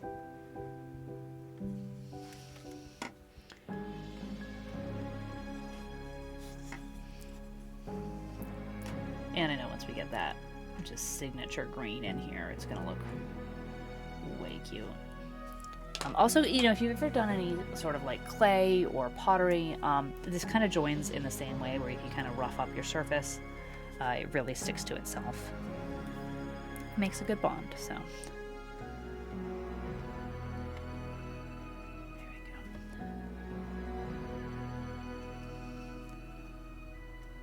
I might give him some better eyes and get a little bit more epoxy sculpt mixed up. And again, this is a two-part, so just A and B. You mix equal parts and voila, magic material.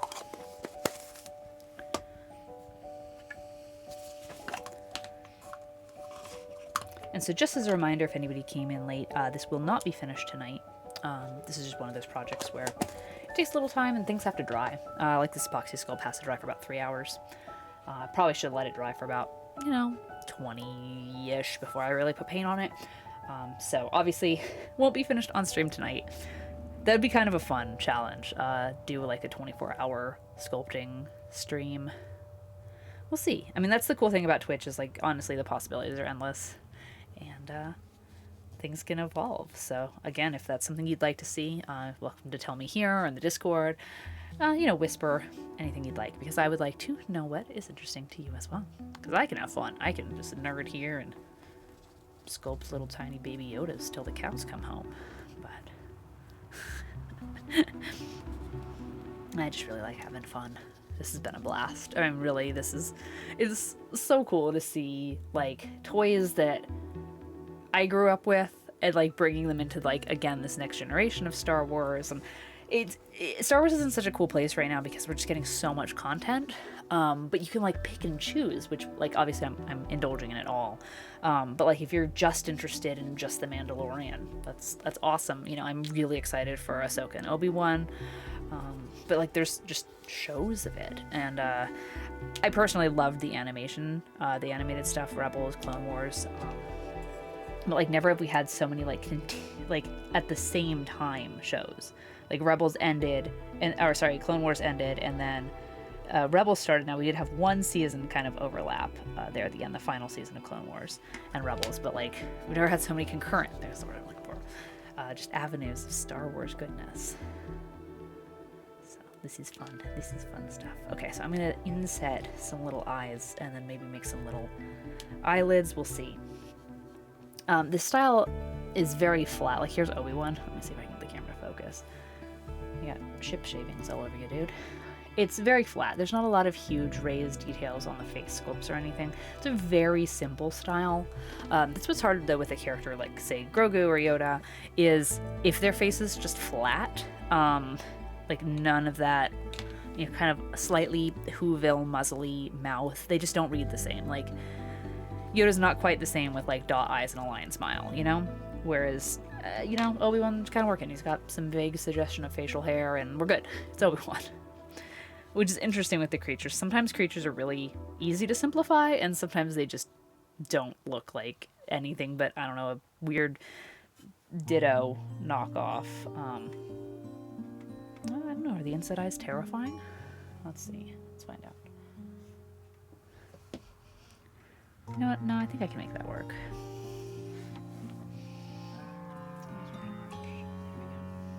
Again, just kind of smoothing these. Say right now he looks like a terrifying old man, but that's just kind of how the species do. And then I think if I paint his eyelids on, we'll be good.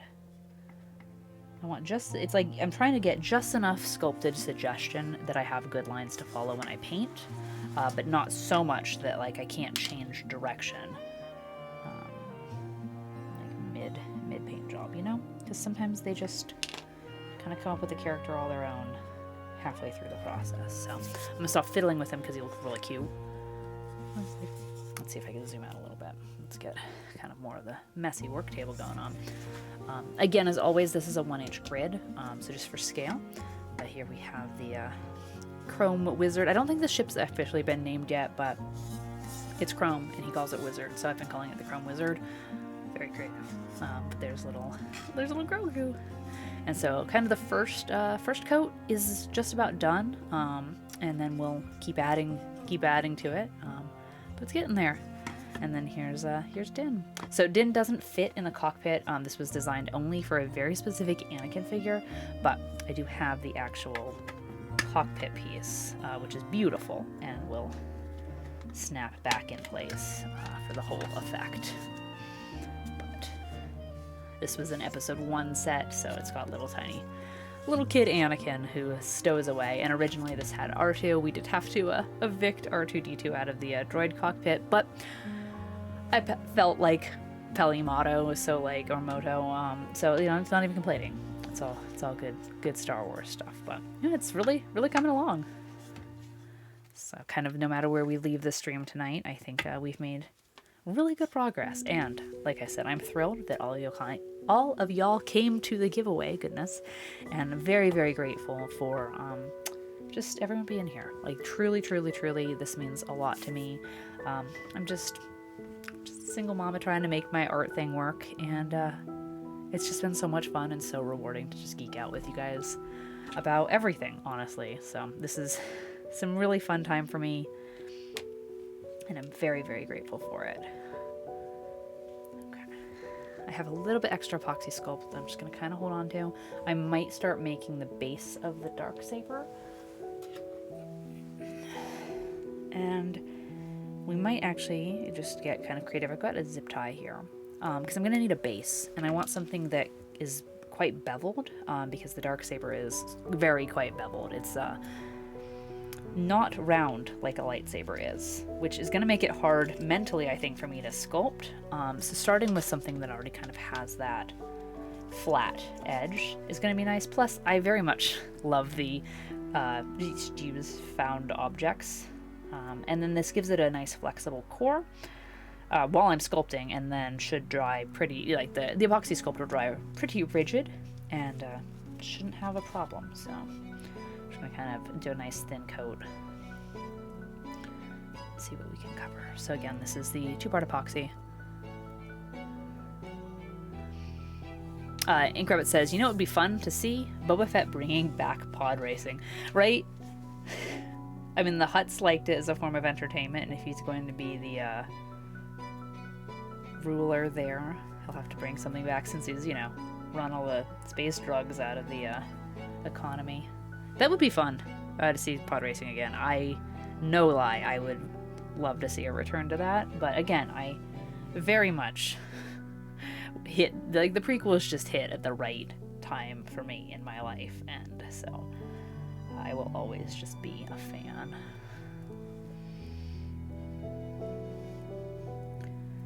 Alright, so we're just getting, I'm just kind of fidgeting with this in my hands slightly off camera. I'm trying to just get like a base. Epoxy sculpt definitely wants to be worked with in stages, so it's like sometimes just getting it to behave at all is the victory, and then you go back and add. So like you can kind of see here's his Darksaber base, but we're gonna have to sculpt way more on that, but I'm just gonna let that dry because it's in the right place, it's in his hand correctly, and it's sticking. So like you take the victories as you get them with this material. So I'm just gonna ensure a little bit more adhesion and try not to just undo what I've done. But I just really want to make sure, especially because, you know, like, this will be a display piece, but I want to make sure that, like, if it gets handled, it's not, like, going to pop off or anything, so. Just want to, there we go. Oh, look how cool that is. It looks so cool with the Darksaber. All right. I mean, honestly, that's some huge progress. I have in box still what it looked like originally. So you can see just from like the very yellow, very Naboo, very clean hot rod to our chrome wizard over here. Like sometimes I feel, and I do this too, when I've been like on the journey the whole time, I'm like, did we do anything? Like it just looks like a thing. But then you have to sometimes like just back it back up and be like, oh wow, like we went from, you know, from this all the way to this, like in a matter of hours. So I'm really proud of that. And now it's funny, like, sometimes this happens, and I honestly think it's because Star Wars, just in general, is kind of grungy. It's funny how much this looks more like Star Wars than the yellow one did. Which we were talking about earlier with the, like, the Moss Vespa, the mod gang, where, like, they were just counterculture by being shiny and pretty.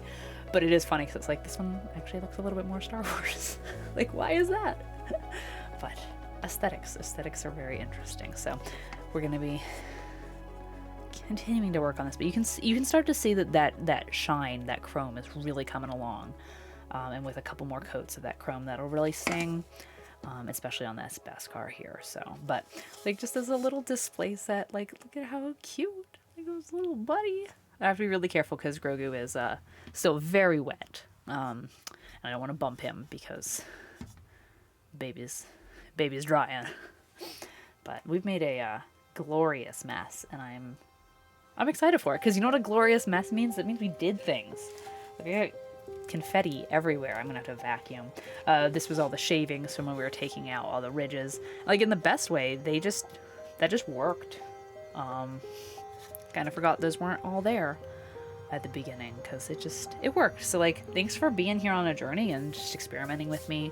Honestly, like I said, this was just an excuse to have fun, excuse to just kind of give back to y'all because you guys have been an amazing community, absolutely amazing community. I cannot express that enough, and I'm just grateful so much for the geeking, the support, the follows, the subs, just the whole kit and caboodle. Like, you'll make me really happy, and you make this like a real thing. So thank you so much for making this a real thing.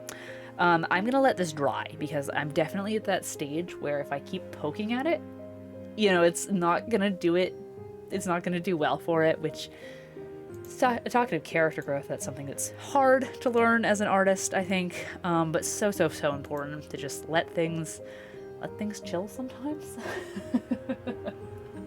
So we're gonna let this chill. We're gonna be responsible. We're going to let it dry. We're gonna hit it fresh in the morning, and you know, just do it right, because honestly, this is worth it. Good, like I say to Little Sprout, and I need to say this to myself, good things take time.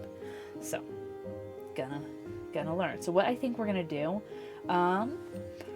we actually have a another Star Wars maker on right now. I was just looking at, you know, friends and such online. Their name is CNoop76. He is a Star Wars maker and crafter. I'm not sure what he's up to tonight, but big Star Wars energy. Like lots of cool stream effects, lots of cool sound effects. Like always, just kind of big Star Wars hype. So I think I know I'm like still totally geeking about Star Wars and don't want the party to end. So I think we're gonna go raid CNoop. So if, as always, if you have time, and you're welcome to join us on the raid, let's go give some just really nice Catherine Everything support to CNoop. If you need to run, I totally get that. Wherever the universe takes you for the evening, hopefully it keeps you safe, keeps you warm, keeps everything going well for you. So we like to say here, let me just actually switch back to big face. There we go. Hi, everybody. We like to say here, so I'm Catherine Everything. I'm here in my school bus art studio, so we really like to say that the bus's doors are always open, and you're welcome on board the bus anytime, because that is truly what we try and do here. You guys are my everythings, truly, and I just love sharing my art, and I love sharing your art, and just getting excited about like just being here on Twitch, making and crafting. So thank you so much for being here. All your support means the world to me.